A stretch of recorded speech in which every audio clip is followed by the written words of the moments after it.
తెలుగు శ్రోతలందరికీ నమస్కారం అండి. మన అలనాటి కథలు ఎవర్ గ్రీన్ స్టోరీస్ ఛానల్కి మీ అందరికీ స్వాగతం.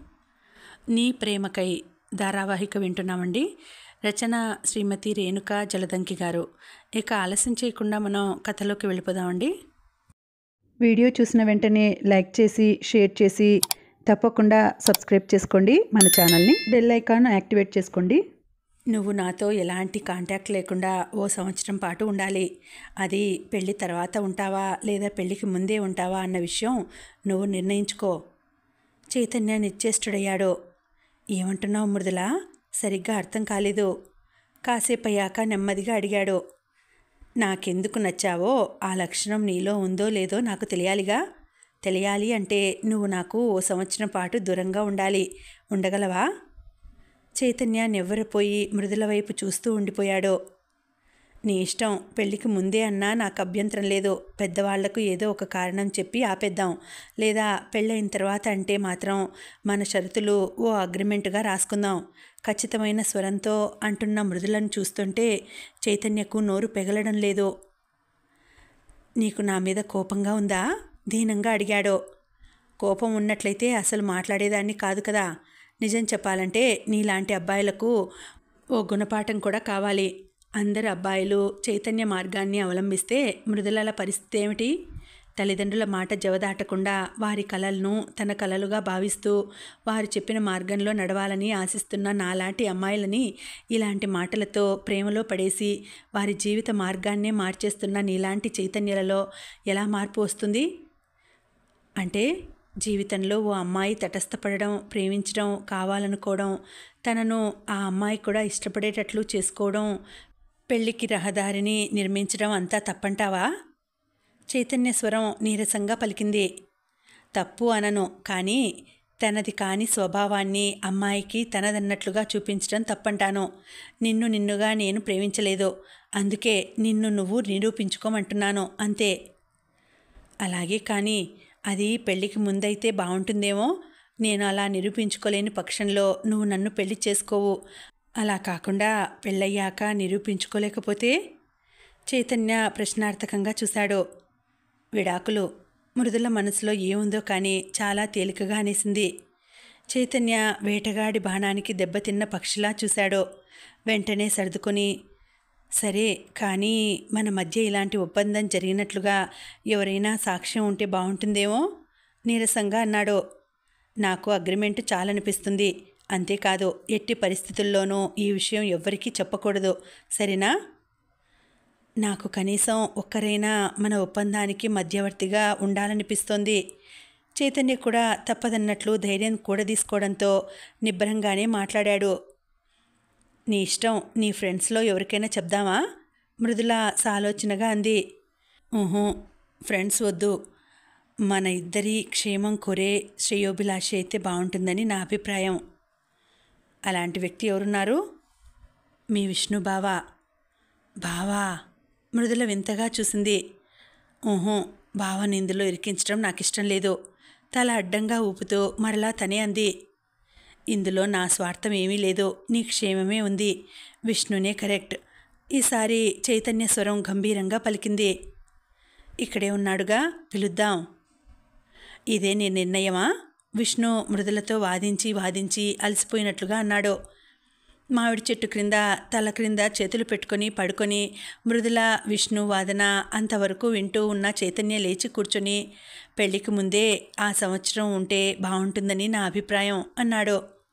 తనేదో మతిలేక మాట్లాడుతుంటే నువ్వు సమర్థిస్తున్నావా? ఎల్లుండి పెళ్లి పెట్టుకొని ఇలా అంటున్నావేంటి చైతన్య? ఇక్కడ ఉన్న ఊర్లో మామయ్య పరువేం కావాలి?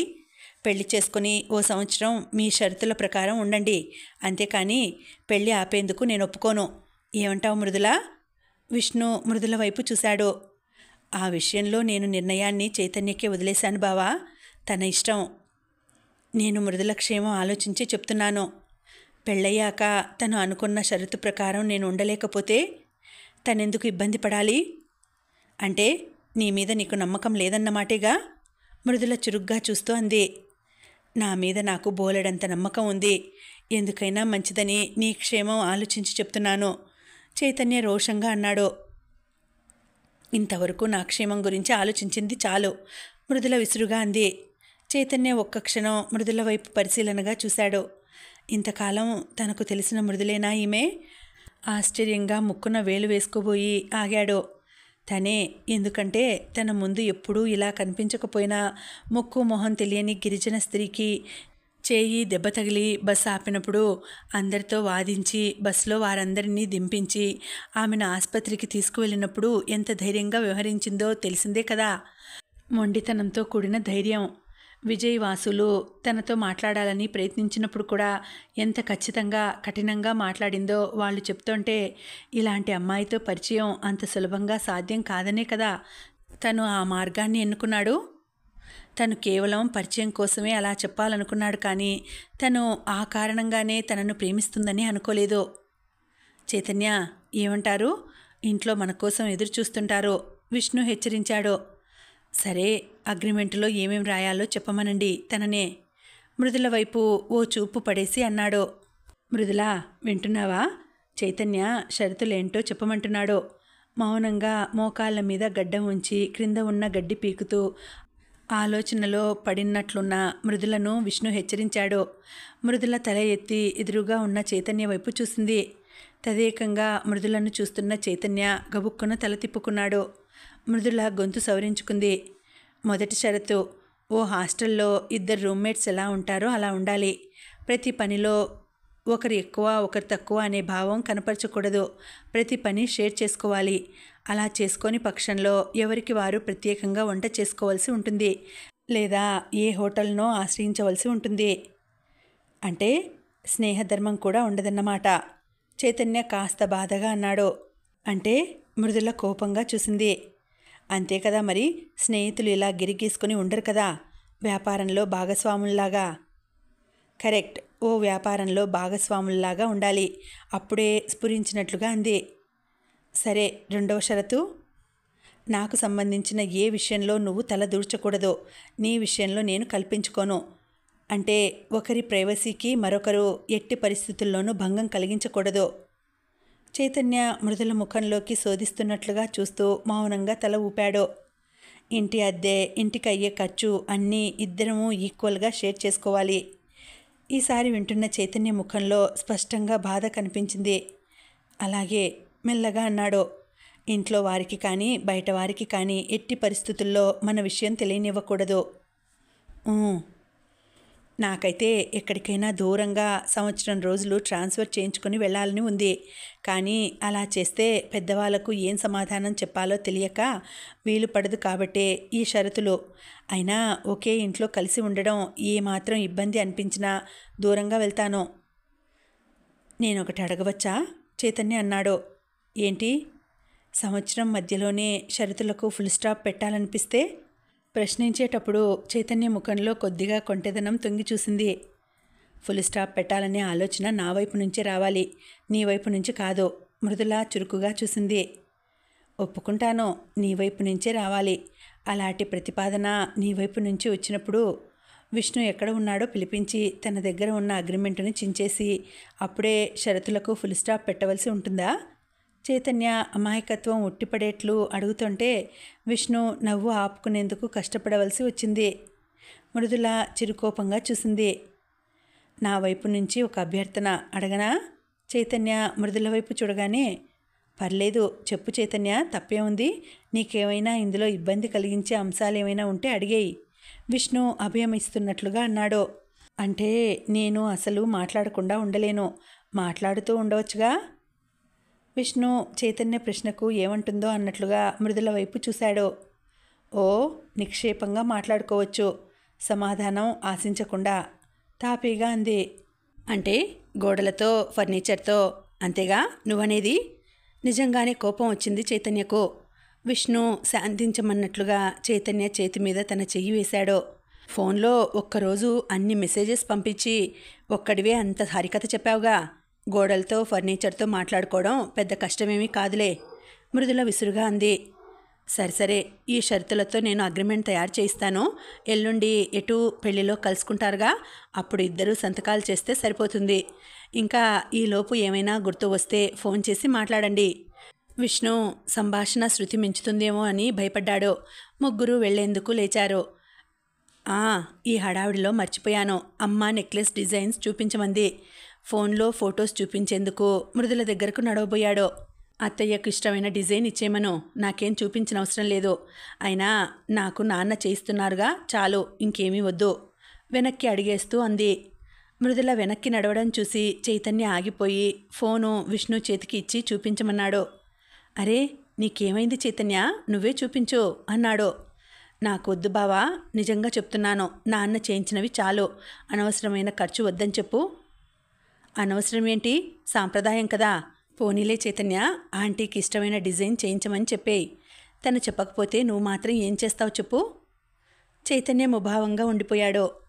సరే, నేనిక వెళ్తానైతే, ఇంటి దగ్గర చాలా పనులున్నాయి. చైతన్య విష్ణుతో అన్నట్లున్నా చూపు మాత్రం మృదుల మీద నిలిచింది. మృదుల ఒక్క క్షణం చైతన్య కళ్ళతో చూపు కలపబోతున్న కళ్ళను బలవంతంగా లాక్కుని దూరంగా ఆకాశంలో మబ్బుల చాటు నుంచి తొంగి చూస్తున్న చందమామని చూసింది.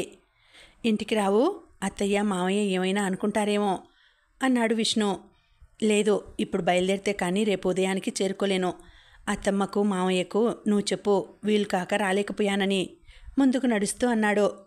మేము నిన్ను రైల్వే స్టేషన్లో దించేసి తర్వాత ఇంటికి వెళ్తాం. ఏం మృదులా? విష్ణు మృదుల వైపు చూశాడు. వద్దు విష్ణు, మృదులను ఇంట్లో దించేయి, మరలా పొద్దుపోతోంది. నన్ను రైల్వే స్టేషన్లో వదిలి వెళ్ళేప్పటికీ బాగా ఆలస్యమైపోతుంది చైతన్య వారించాడు. మృదుల మౌనంగా ఉండిపోవడంతో తోట బయట కారు వైపుకు నడిచారు. విష్ణు డ్రైవింగ్ సీట్లో కూర్చోగానే మృదుల వెనక సీట్లో కూర్చుంటూ చైతన్యను రైల్వే స్టేషన్లో దించి వెళ్దాం బావా అంది, మెల్లగా విష్ణుకు మాత్రమే వినిపించేట్లుగా. విష్ణుకు నవ్వొచ్చింది. ఇంత ప్రేమ మనసులో ఉంచుకొని కూడా ఇదంతా అవసరమా అనిపించినప్పటికీ మృదుల పెట్టిన షరతుల్లో కూడా నిజముంది కదా అని కూడా అనిపించింది. సరే, ఉంటాను Vishnu, bye. Chaitanya Vishnu driving seat వైపు వచ్చి కారులోకి వంగి చూస్తూ అంటూ వెనుక సీట్లో ఉన్న మృదుల వైపు కూడా ఓ చూపు పడేశాడు. మృదుల తల వంచుకొని ఫోన్ చూసుకుంటోంది. చైతన్య, నువ్వు కూడా ఎక్కితే నిన్ను స్టేషన్లో దింపి వెళ్తాం, ఎక్కు. వద్దు విష్ణు, నేను ఆటోలో కానీ బస్సులో కానీ ఏది దొరికితే అది పట్టుకొని వెళ్ళిపోతాను, మీరు వెళ్ళండి చెప్పేసి కదిలాడు. మృదుల ఫోన్లో నుంచి తలెత్తింది. ఈసారి చైతన్య మృదుల వైపు చూడకుండానే కదిలి వెళ్ళిపోయాడు. బావా, రోడ్డు కూడా దూరమేగా, ఆటో స్టాండ్ దగ్గర వదిలి వెళ్దాం. పిలిచాను కదా మృదుల, కాబోయే శ్రీమతికి ఇబ్బంది అని తను వద్దంటున్నాడు, నేనేం చేయను చెప్పు. విష్ణు కారు స్టార్ట్ చేస్తూ చెప్పాడు. కారు కదిలిపోతుంటే చైతన్య వెనక్కి తిరిగి చెయ్యి ఊపాడు నవ్వుతూ. చైతన్య మంచివాడు మృదుల, విష్ణు దారిలో అన్నాడు. మృదుల ఒక్క మాట కూడా మాట్లాడలేదు. ఇప్పుడు ఇదంతా అవసరం అంటావా? రేపు లేదు, ఎల్లుండి పెళ్ళి. నువ్వు సంతోషంగా ఉంటూ తనను కూడా ఆనందంలో ఉంచక ఇదంతా ఎందుకు చెప్పు. జరిగిందేదో జరిగిపోయింది, గతాన్ని తిరిగి తీసుకురాలేం కదా. కనీసం మన చేతిలో ఉన్న వర్తమానంలో సంతోషంగా జీవించక ఎందుకిలా చేస్తున్నావు చెప్పు. చైతన్య పైకి బయటపడే స్వభావం కాదు కాబట్టి అలా పైకి నవ్వుతూ ఉన్నాడు. కానీ విష్ణు స్వరం మార్ధవంగా పలుకుతున్న ఆ స్వరంలో చిన్న బాధ గోచరించింది. నేను అంతే కదా బావా, ఎవరో ముక్కు మొహం తెలియని వ్యక్తి మెసేజ్లకు నేను పిచ్చిగా స్పందించానంటే నా మీద నాకే అసహ్యంగా ఉంది. తన కోసం శృతి ఇల్లు వెతుక్కుంటూ వెళ్ళాను. అతను నిజంగా మోసపోయాడని, అది తెలిసి ఆత్మహత్య చేసుకుంటాడేమో అని. ఎన్ని రాత్రుల్లో నేను మేల్కొని తప్పించిపోయాను బావా. ఆ తపనలో నాకు అమ్మా నాన్న గుర్తు రాలేదు. నేనే తమ జీవితంగా, నా అభివృద్ధి వారి జీవిత ధ్యేయంగా కలలు కంటున్న వారి కోరికలు గుర్తు రాలేదు. అవన్నీ చైతన్య ప్రేమలో పడిన నాకు తృణప్రాయమయ్యాయి. ఇదంతా తెలుసుకుంటే నాకు నా తెలివి తక్కువతనానికి బాధేస్తుంది. కానీ నాకిప్పటికీ చైతన్యం మీద అసహ్యం లేదు బావా, కేవలం కోపం ఉంది అంతే. ఆ సంవత్సరం గడువు ఆ కోపం ప్రేమగా మార్చుకునేందుకే. అది చైతన్య చేతుల్లోనే ఉందనుకుంటున్నాను. నా కోసం ఇన్ని ఎత్తులు వేసినవాడు సంవత్సరం సహనంతో ఎదురు చూడలేడా? అలా చూడలేకపోతే తన ప్రేమ కూడా అబద్ధమేగా. విష్ణుకు మృదుల చెప్తున్న ప్రతి అక్షరము నిజమే అనిపించింది.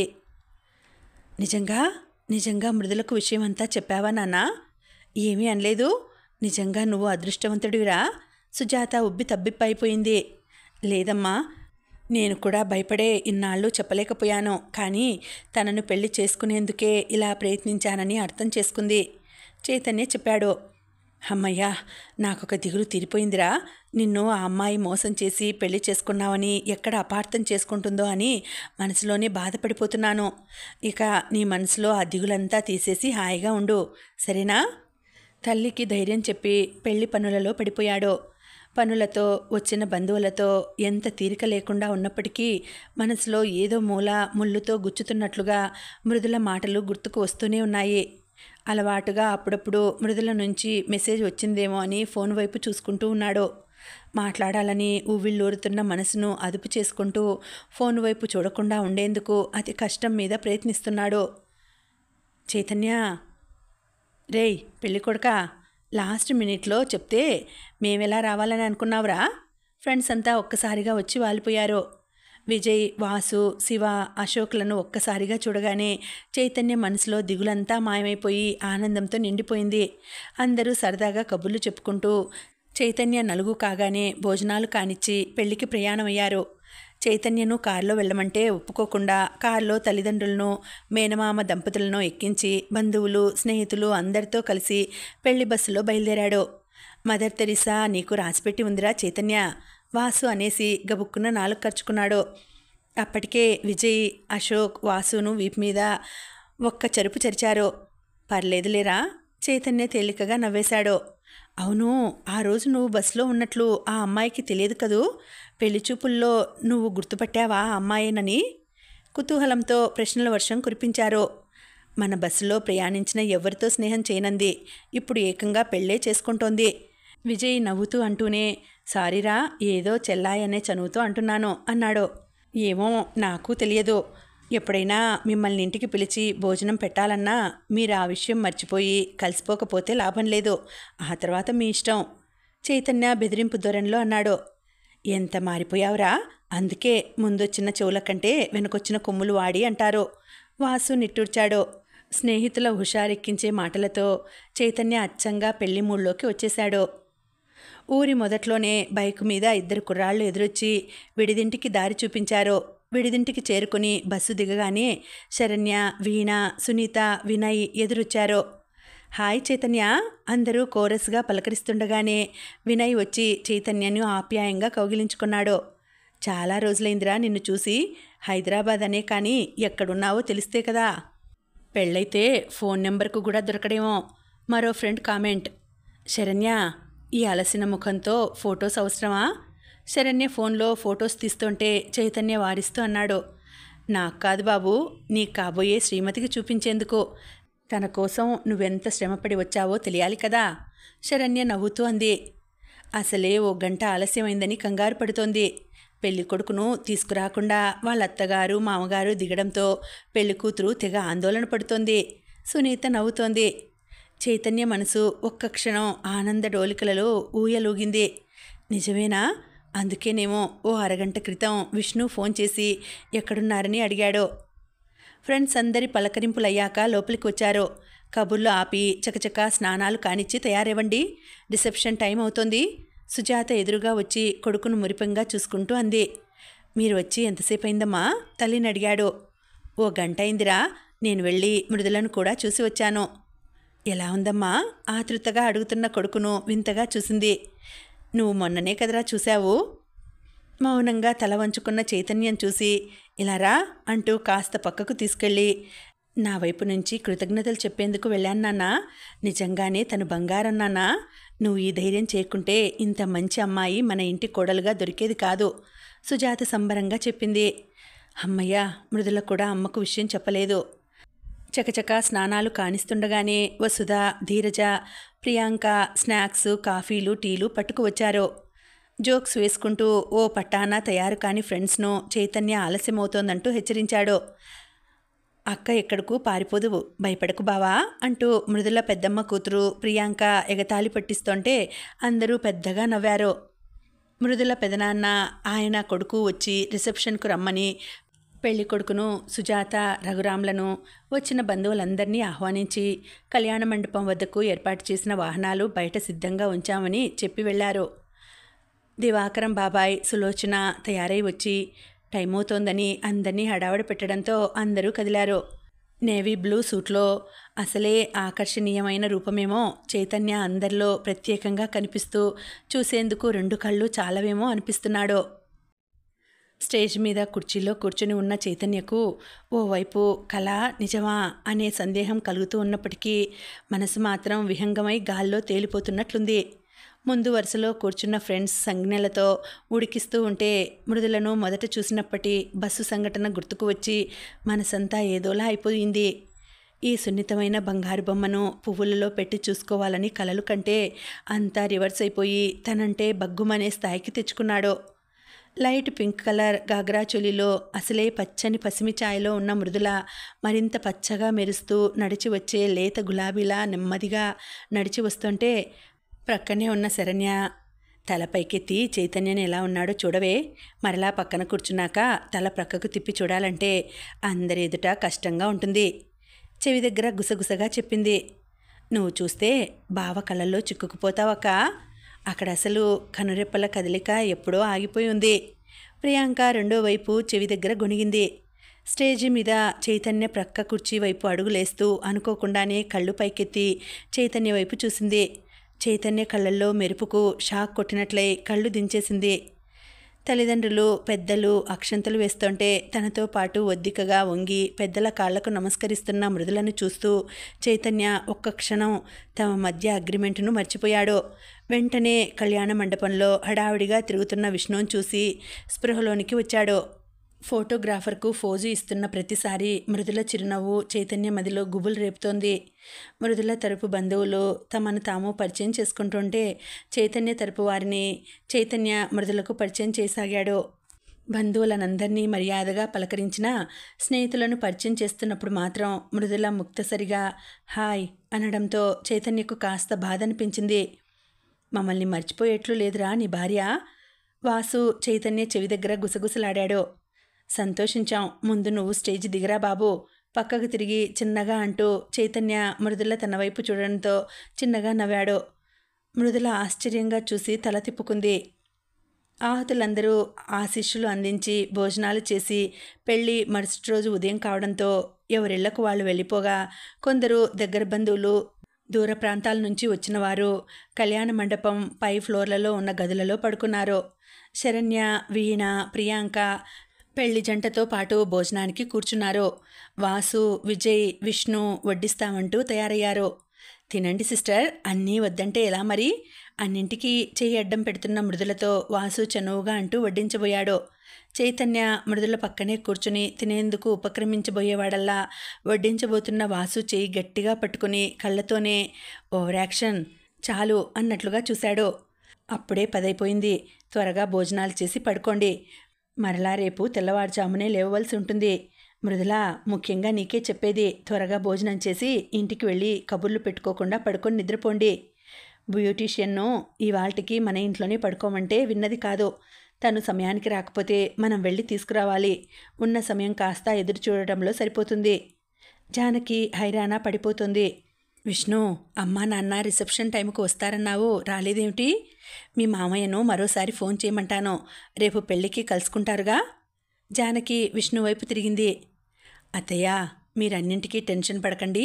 అందరం తెల్లవారుజామున అలారం పెట్టుకొని లేస్తాం. మేమందరం ఉన్నాం కదా, అన్నీ సవ్యంగా జరిగిపోతాయి. అమ్మ వాళ్ళు బయలుదేరి పెళ్లి సమయానికి వచ్చేస్తామన్నారు. ఎవరు వచ్చినా రాకున్నా పెళ్లి నిర్విఘ్నంగా జరిగిపోతుంది. మీరు అసలు భోజనం చేశారా? ఇలా కూర్చొని తినండి. బలవంతాన జానకిని కుర్చీలో కూర్చోపెట్టి తన చేతిలో ప్లేటు జానకి చేతిలో పెడుతున్న విష్ణుని చూస్తున్న చైతన్యలో తెలియని బాధ. పూర్ణ ఆంటీ పెళ్లికి రాకపోతే? తినబోతున్న వాడల్లా లేచి దూరంగా డెకరేషన్ వాళ్లతో మాట్లాడుతున్న సుధాకర్ దగ్గరకు వెళ్ళాడు. ఏంటి బాబు, భోజనం చేశావా? సుధాకర్ ఆప్యాయంగా పలకరించాడు. లేదు మామయ్య, మీరు కూడా వస్తారని అక్కడ అందరూ ఎదురు చూస్తున్నారు. రండి, పనులు తినేశాక చూసుకోవచ్చు. చైతన్య అనడంతోనే సుధాకర్ చకచకా కదిలి వచ్చాడు. భోజనాలు అయ్యాక అందరూ బయటకు వచ్చి బయలుదేరుతున్నప్పుడు మసక చీకట్లో కారు ఎక్కుతున్న మృదులను చూస్తూ నిల్చున్న చైతన్యను స్నేహితులు కదలమని హెచ్చరించారు. విడిదింటికి వచ్చి పడుకున్న చైతన్యకు కాసేపు నిద్ర పట్టలేదు. విష్ణుకు ఫోన్ చేసి విష్ణు అమ్మా నాన్న నిజంగా బయలుదేరారా లేదా అని అడిగాడు. నిజంగానే బయలుదేరారని తెలుసుకున్నాక నిద్ర పట్టింది. నుదుటి మీద బాసకంతో, దోసలిలో చమ్కీలతో, మృదుల, చైతన్య పేర్లతో అలంకరించి ఉన్న కొబ్బరి బోండంతో, బుగ్గన చుక్కతో, టొమాటో రంగు పట్టుచీరలో ఎర్ర ముద్ద మందారంలా నడిచి వచ్చి పీఠం మీద కూర్చోబోతున్న మృదుల చీర కాలి క్రింద కనపడడంతో ఆగిపోయింది. పాదాన్ని పైకెత్తింది. కానీ చేతితో చీరను సరిచేసుకునేందుకు 2 చేతుల్లో కొబ్బరికాయ పట్టుకొని ఉండడంతో వీలు కాక సతమతమవుతూ పక్కనే ఉన్న ప్రియాంక, ధీరజల వైపు చూసింది. వైట్ జుబ్బా, పంచెతో అప్పటికే పీటల మీద కూర్చుని ఉన్న చైతన్య మృదుల పాదాన్ని చేతితో పైకెత్తుతూ పాదం క్రింద నలుగుతున్న చీర కుచ్చిళ్లను తొలగించడంతో హమ్మయ్యా అనుకుంటూ చైతన్య వైపు కృతజ్ఞతగా చూసింది. పెళ్లి సమయానికి పూర్ణ, విశ్వం రావడంతో జానకి, సుధాకర్ల ముఖాల మీద ఆనందం తాండవించింది. జానకి, సుధాకర్, చైతన్య కాళ్ళు కడిగి కన్యాదానం చేశారు. అంతా మామూలుగా జరిగి ఉంటే ఎలా ఉండేదో కానీ 2 రోజుల ముందు మృదుల అన్న మాటలు ముల్లులా మనస్సును గుచ్చుతుంటే చైతన్య కన్యాదాన సమయంలో అపరాధిలా ఫీల్ అయ్యాడు. తల మీద జీలకర్ర బెల్లం పెడుతున్న సమయంలో మృదుల కళ్ళల్లోకి సూటిగా చూస్తున్న చైతన్య కళ్ళల్లో కనిపించిన పశ్చాత్తాప భావన మృదుల మనస్సును తాకింది. తాళి కడుతున్నప్పుడు ఎంత కష్టంలోనూ స్వయం కృషిని నమ్ముకునే చైతన్య ఈ బంధాన్ని కలకాలం కాపాడమంటూ మనసులో ఇష్టదైవాన్ని స్మరించుకున్నాడు. తలంబ్రాలు పోసే సమయంలో మాత్రం ఇద్దరికి ఇద్దరు ఎవ్వరూ తగ్గలేదు. శరణ్య, సునీత, ప్రియాంక, వీణ మృదులను ప్రోత్సహిస్తుంటే విష్ణు, వినయ్, వసుధ, ధీరజ చైతన్యకు సపోర్టుగా నిలిచారు. బిందెలో ఉంగరాలు తీసే సమయంలో పూజారి ఉత్సాహం కూడా తోడై ఆయన హాస్య చతురోక్తులతో నవ్వులు విరిశాయి. 2 సార్లు చైతన్యే గెలవడంతో మృదుల మూతి ముడిచింది. ఈసారి నువ్వే గెలవాలి మృదుల, ఉంగరం నువ్వే తీయాలి. ఫ్రెండ్స్ ప్రోత్సాహంతో పూజారి ఎప్పుడు ఉంగరం వేస్తాడా అని ఆతృతగా చూస్తూ సిద్ధంగా ఉన్న మృదుల పూజారి ఉంగరం వేయడంతోనే చేయి బిందెలో పెట్టి వెతకసాగింది. దొరకకపోవడంతో మరలా చైతన్యకే దొరికిందని బిక్కమొహం వేసింది. నీకు దొరికిందా? చైతన్య చిన్నగా అడగడంతో తల అడ్డంగా ఊపింది. నాకు దొరకలేదు. చేయి పైకి తీసి ఖాళీ పిడికిలి విప్పాడు. మరి ఏమైంది? మరలా బిందెలో వెతికింది. మీ భార్యాభర్తలకు కష్టమెందుకని నా దగ్గరే ఉంచుకున్నానమ్మాయ్ అంటూ పూజారి పిడికిల్లోని ఉంగరం చూపించాడు. అందరూ పెద్దగా నవ్వేశారు. ఈసారి కూడా నువ్వే తీసావంటే నీ మాటకు తిరుగుండదబ్బాయ్, నీ ఇష్టం. ఇదిగో అమ్మాయి, నువ్వు కనీసం ఒక్కసారి కూడా తీయలేకపోతే కష్టం. నీ మాట ఏది చెల్లదు, నీ ఇష్టం అంటూ ఉంగరం బిందెలో వేసేందుకు ఉద్యుక్తుడైనాడు. మీరు భలేవారు పూజారి గారు, పెళ్లి రోజే వాళ్ళిద్దరి మధ్య గొడవలు పెట్టి విడాకులు ఇప్పించేట్లున్నారు. ఎవరో నోరుగల ఆవిడ పూజారిని కాస్త కోపంగా అంది. విడాకులు అన్న మాట వినగానే మృదుల, చైతన్య ముఖముఖాలు చూసుకున్నారు. చైతన్య ముఖం లానమైంది. మృదులకు కూడా ఒక్క క్షణం ఏదోలా అనిపించి మరలా సర్దుకుంది. బిందెలో గాలిస్తున్న మృదులకు ఉంగరం చేతికి దొరకకపోవడంతో చైతన్య వైపు చూడగానే అర్థమైపోయింది ఉంగరం చైతన్యకు దొరికిందని. అక్కా, దొరికిందా? ప్రియాంక ఆతృతగా అడిగింది. అన్నయ్య, దొరికిందా? ధీరజ చైతన్యను అడిగింది. మృదుల దొరకలేదని తల ఆడించబోయేంతలో బిందెలో ఉన్న చైతన్య చెయ్యి మృదుల చేతిలో ఉంగరాన్నుంచి తిరిగి మృదుల గుప్పెటను తన చేతితో మూసింది. మృదుల ఆశ్చర్యంగా చైతన్య వైపు చూసింది. చైతన్య కళ్ళు ప్రేమగా నవ్వాయి. చైతన్య చెయ్యి తీసి గుప్పెట విప్పగానే వసుధ, ధీరజ బిక్కముఖం వేశారు. మృదుల చెయ్యి విప్పి ఉంగరం చూపించగానే మృదుల స్నేహ బృందం ఆనందంతో కేరింతలు కొడుతుంటే చైతన్య వారి వైపు చూస్తూ చిరునవ్వు నవ్వాడు. పెళ్లికి వచ్చిన ఆహుతుల నుంచి బహుమతులు స్వీకరించేటప్పుడు శరణ్య, వీణ పార్సిల్ చేసి ఉన్న ఓ బరువైన ప్యాకెట్ మృదులకు అందించారు. మృదుల మోయలేకపోవడంతో చైతన్య అందుకుని క్రింద పెడుతుంటే కొందరు ఏమై ఉంటుందా అని ఓ వైపు నుంచి పార్సిల్ కాస్త తొలగించి చూసి రాధాకృష్ణుల విగ్రహం అని అరిచారు. ఎవరే పెళ్లి జంటకు రాధా మాధవుల విగ్రహం ప్రజెంట్ చేసింది? వాళ్ళు కలిసిందే లేదు కదా. స్టేజి మీదకు అక్షంతలు వేసేందుకు వచ్చిన ఓ బామ్మగారు కేకలు వేశారు. చక్కగా సీతారాముల విగ్రహం తీసుకురాకూడదు అంది బామ్మగారు. తాతగారన్నారు, వారు మాత్రం పెళ్ళయిందన్న పేరే గాని ఎప్పుడు సుఖపడ్డారు చెప్పండి. అరణ్యవాసం అంటూ 14 ఏళ్ళు, ఆ తర్వాత కొన్నాళ్ళు కలిసి ఉన్నారో లేదో. సీతను రాముడు అరణ్యంలో వదిలివేయడం, రాధాకృష్ణులు పెళ్లి చేసుకోకపోయినా వాళ్ళ మధ్య ప్రేమ ఉంది. వాళ్లే నయం. మరో తాతగారు విశ్లేషణాత్మక సమాచారం అందిస్తుంటే చైతన్య ముఖం రక్తం లేనట్లుగా పాలిపోయింది. ఏమిట్రా అలా అయిపోయావు? కొడుకు ముఖంలో మార్పు గమనించిన సుజాత పరుగున వచ్చి కొడుకు నుదుటి మీద చెయ్యి వేసి చూస్తుంటే, దాహంగా ఉంది, మంచినీళ్ళు, మెల్లగా గొనిగాడు. ఇక ఆ మాటలు ఆపయండ్రా బాబు, వీడేంటో తెగ కంగారు పడిపోతున్నాడు. వాసు నవ్వుతూ మంచినీళ్ళ గ్లాసు చైతన్యకు అందించాడు.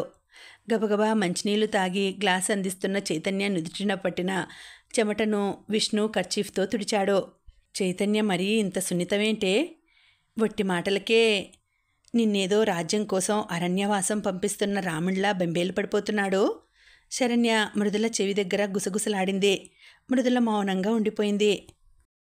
పెళ్ళవగానే బంధువులు, స్నేహితులు అందరూ ఎవరిళ్లకు వారు బయలుదేరారు. 2 రోజులు ఉండి వెళ్ళమని ఎంత చెప్పినా విష్ణు, పూర్ణ, విశ్వం వినలేదు. సుజాత, రఘురాం కూడా చైతన్య, మృదులతో పాటు 2 రోజుల తర్వాత రమ్మని అందర్నీ ఆహ్వానించి వెళ్ళిపోయారు. చైతన్యకు అత్తగారింట్లో ఏమీ తోచనట్లుగా అనిపించింది. ఎవరితో అయినా తేలికగా కలిసిపోయే మనస్తత్వం ఉన్న చైతన్య ఎందుకో మొదటిసారి ఒంటరిగా ఫీల్ అయ్యాడు. కొంతలో కొంత వసుధ, ధీరజ, మృదుల పెదనాన్న కొడుకు రమేష్ చైతన్య చుట్టూ చేరి మాట్లాడుతుండడం కాస్త ఊరటనిచ్చింది. మృదుల తల్లి ఎంత వద్దన్నా వినకుండా వంట పనిలో సాయం చేస్తూ వంటింట్లో ఉండిపోయింది. నువ్వు వెళ్ళి విశ్రాంతి తీసుకో మృదుల, లేదా అందరూ కబుర్లు చెప్పుకుంటున్నారుగా, వెళ్ళి వాళ్లతో సరదాగా కాలక్షేపం చెయ్యి. పని మేం చూసుకుంటాం, వెళ్ళు. సులోచన కూడా వంటింట్లో పనిలో సహాయం చేస్తూ మృదులను పని వదిలిపెట్టి వెళ్లే వరకు రొదపెట్టింది.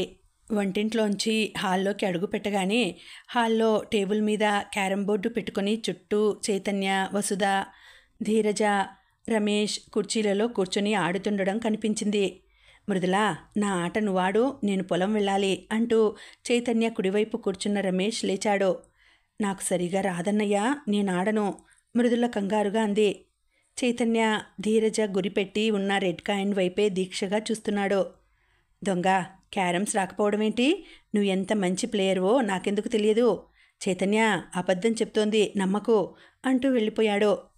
వదినా రా, రెడ్ పడితే ఆట అయిపోతుంది. అన్నయ్యకు తలనొప్పిగా ఉందని కాఫీ కావాలని అడిగాడు వదినా. నేను ఆటలో ఉన్నానని పట్టించుకోలేదు. మృదుల వచ్చి కూర్చున్నాక ధీరజ అంది. ఆహా లేదు, తలనొప్పి తగ్గిపోయింది, అవసరం లేదు.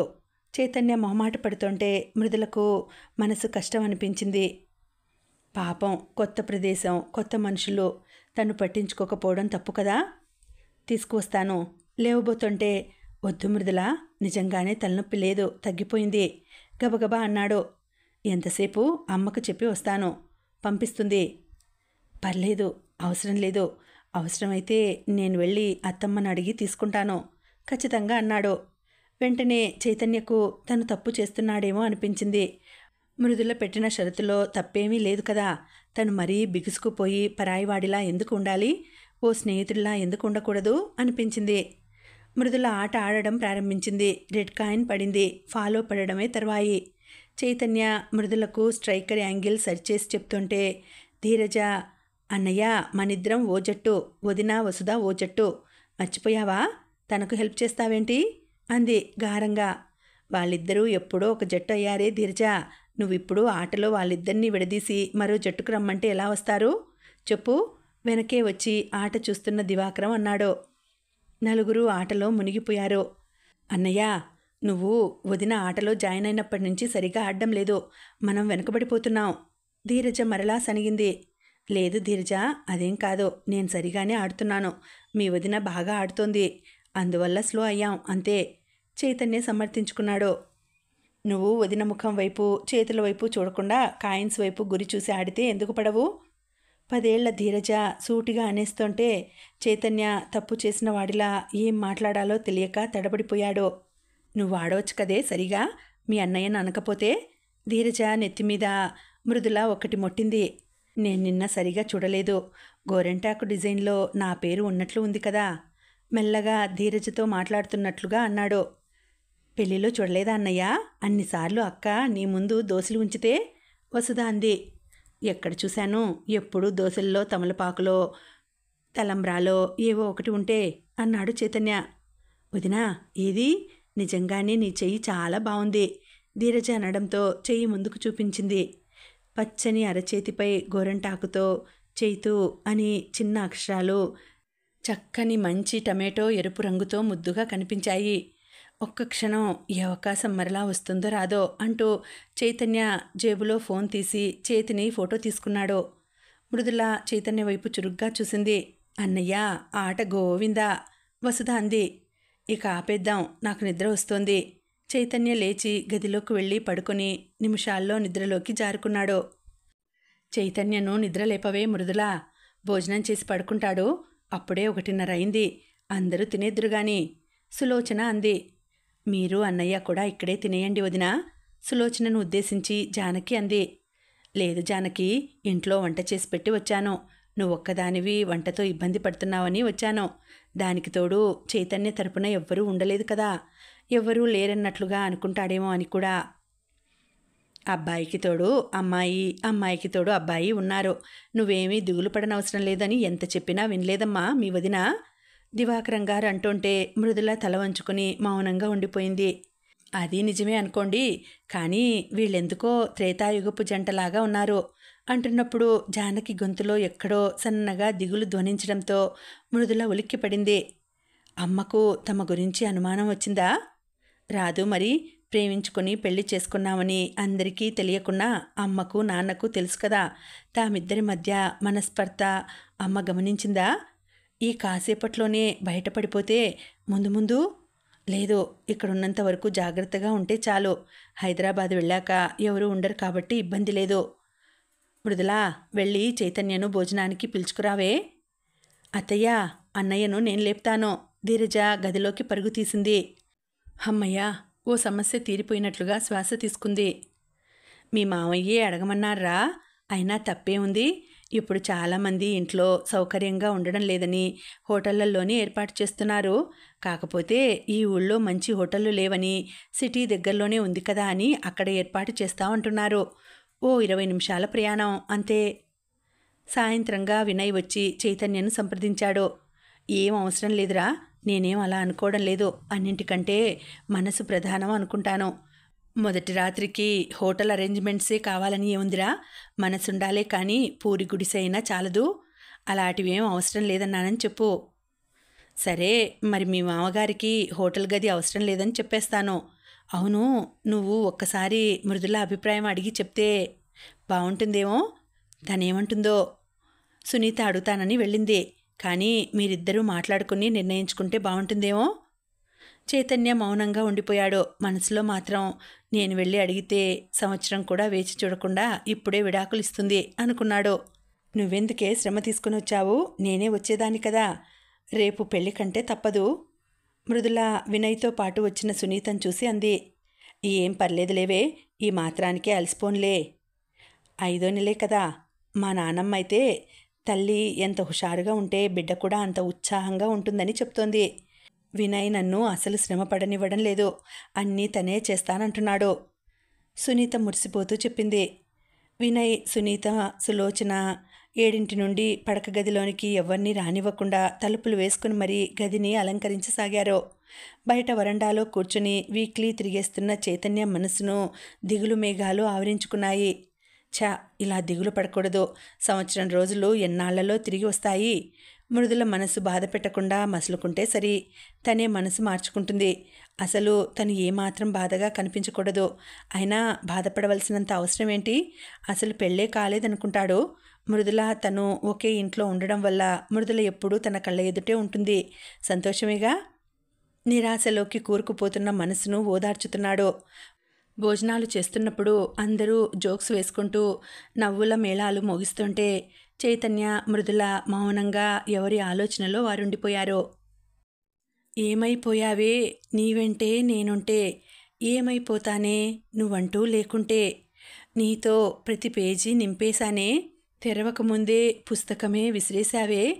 చైతన్య క్రింద దిండు వేసుకుని పడుకొని కాలు మీద కాలు వేసుకుని గొంతెత్తి పాడసాగాడు. అబ్బా, రాత్రులు ఏంటి నీ గోలా? నేను నిద్రపోవాలా వద్దా? మృదుల చెవులు చేతులతో కప్పుకుంటూ అంది. సందర్భానుసారం పాటలు పాడతానని నువ్వే కదా అన్నావు. అవును, ఈ పాట సరిపోతుందంటావా ఈ సందర్భానికి? నాకైతే ఏకంగా దేవదాసు పాట పాడదామని ఉంది. కానీ అప్పటికి నువ్వు పుట్టి ఉండవేమో, ఆ పాట నీకు తెలియదని పాడడం లేదు. ఆహా, నువ్వు ఓ 70 ఏళ్ల ముసలాడివి కదూ, నీకే తెలిసి ఉంటుంది. మృదులా, ఆ గ్లాసులో పాలు నువ్వు కాస్త తాగి నాకు కాస్త ఇవ్వవు? సెంటిమెంటట మా వినయ్ చెప్పాడు. నాకేం అవసరం లేదు, మొత్తం నువ్వే తాగేయి. సరే, నేనే తాగుతాను, నీ చేత్తో ఇవ్వవు? మృదుల మంచం మీద నుంచి విసురుగా లేచి కబ్బోర్డ్లో ఉన్న సూట్ కేస్ తీసి విష్ణు ఇచ్చి వెళ్ళిన కాగితాలు తీసింది. ఇదిగో, ఈ కాగితాల మీద సంతకాలు పెట్టు. నువ్వు ఒంటరిగా కనిపించలేదని బావ నా చేతికిచ్చి వెళ్ళాడు. క్రింద పడుకొని ఉన్న చైతన్య దగ్గరగా పెట్టింది. శోభనం రోజు పాల గ్లాసు అందించే పెళ్ళాలనే చూశాను, కానీ ఇలా అగ్రిమెంట్ మీద సంతకం చేయమనే పెళ్ళాన్ని ఎక్కడా చూడలేదు. నిట్టూరుస్తూ లేచి కూర్చుని సంతకం పెట్టసాగాడు. ఎన్ని పెళ్ళిళ్ళు చేసుకున్నావేంటి? పెళ్ళాలను చూశానంటున్నావు? మృదుల కస్సుమంది. ఏదో సామెత ఉందిలే అంటూ గబుక్కున నోరు నొక్కుంటూ ఆగిపోయాడు. ఏంటా సామెత? అనుమానంగా చూసింది. మృంగను మెతుకులేదు, మీసాలకు సంపంగ నూనెట.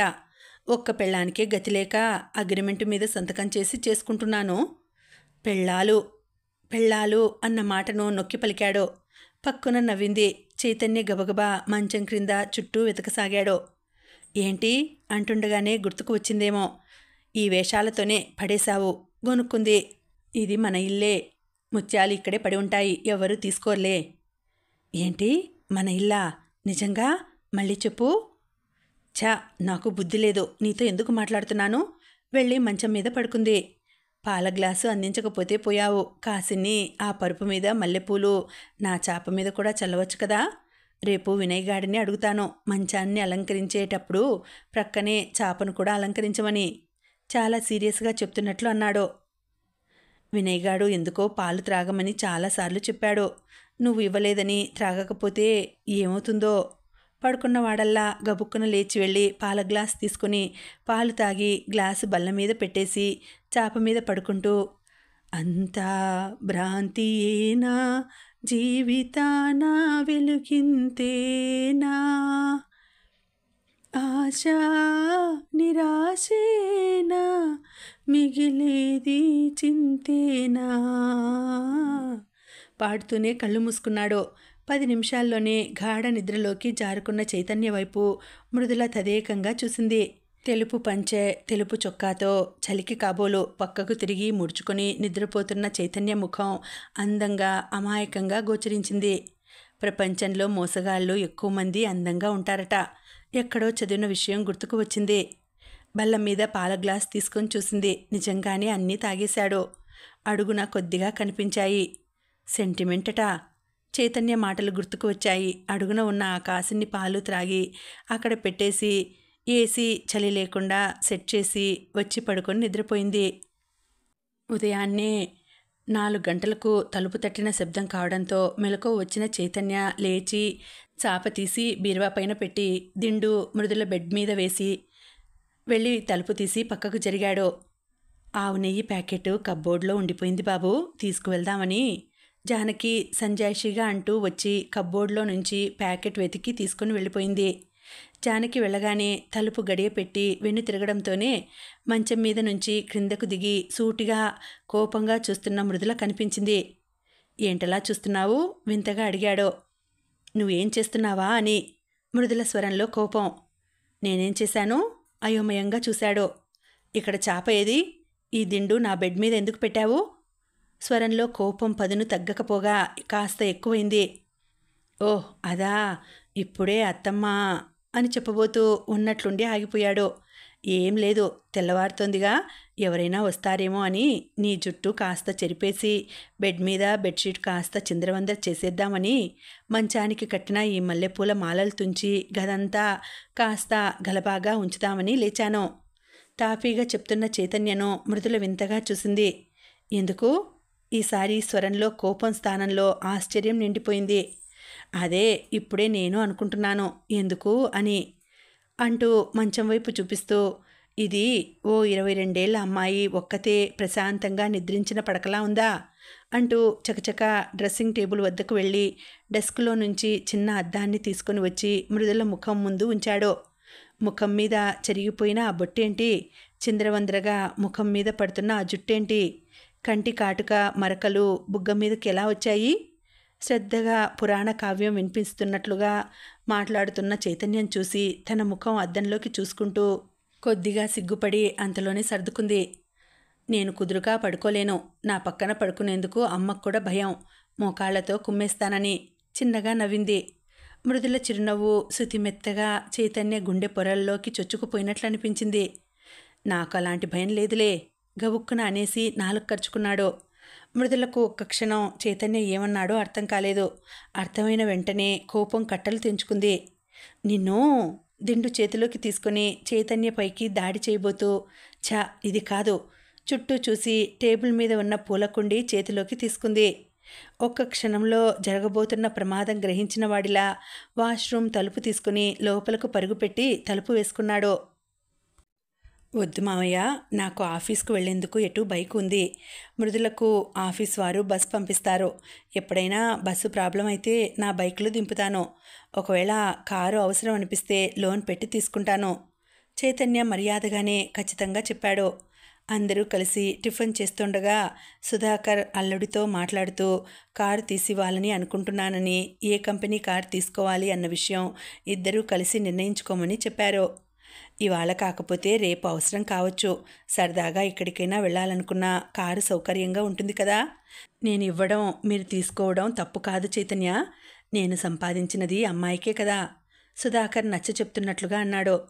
చైతన్య డైనింగ్ టేబుల్ దగ్గర ఎదురుగా ఉన్న కుర్చీలో కూర్చున్న మృదుల వైపు చూశాడు.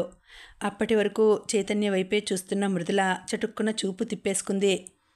తప్పకుండా కారు కొంటాను మావయ్య, కానీ మీ నుంచి తీసుకోవడం ఇష్టం లేదు. ఇలా అంటున్నానని ఏమీ అనుకోకండి. నేను లోన్ పెట్టి తీసుకుంటాను, మృదువుగా చెప్పాడు. సుధాకర్ ఏమీ మాట్లాడలేనట్లుగా మృదుల వైపు చూశాడు. మృదుల మౌనంగా ఉండిపోయింది. మధ్యాహ్నం భోజనానికి సునీత వాళ్ళింటికి ఆహ్వానించడంతో ఇద్దరూ 12ంటికి తయారయ్యారు. లేత నిమ్మపండు రంగు జార్జెట్ చీరలో నాజూకుగా ఉన్న మృదుల మరింత ముద్దుగా కనిపిస్తుంటే పదే పదే చూడాలనిపిస్తున్న చూపును బలవంతంగా పక్కకు తిప్పుకోవడానికి చైతన్య చాలా కష్టపడవలసి వస్తోంది. నడిచి వెళ్తాను నాన్న, దగ్గరే కదా. సుధాకర్ బైక్ తాళాలు చైతన్యకిస్తూ ఉండడం చూసి అంది. మరీ అంత దగ్గరేం కాదు కదా, ఎండగా కూడా ఉంది. నడవడం అంటే కష్టం కదా, బైక్ మీద వెళ్ళండి, జానకి అంది. చైతన్య తాళాలు తీసుకుని బైక్ స్టార్ట్ చేస్తుంటే మృదుల కూర్చోక తప్పింది కాదు. బైక్ స్టార్ట్ చేసే ముందు అద్దం యాంగిల్కు త్రిప్పుతూ అద్దంలో వెనక కూర్చున్న మృదులను చూస్తున్న చైతన్యకు చురుక్కుమనేట్లు చూస్తున్న మృదుల కనిపించి సర్దుకుని బైక్ స్టార్ట్ చేశాడు. ఏంట్రా, అంకుల్ కారు తీసిస్తానంటే వద్దన్నావట. నేను మా మామగారు ఇస్తాను అనగానే ఎగిరి గంతేసి తీసుకున్నాను. మృదుల సునీత పక్కన ఉండగానే అడిగాడు వినయ్. ఏమో, నేను కష్టపడి తీసుకుంటే అందులో ఇంకా సంతోషం ఉంటుందేమో అనిపించింది.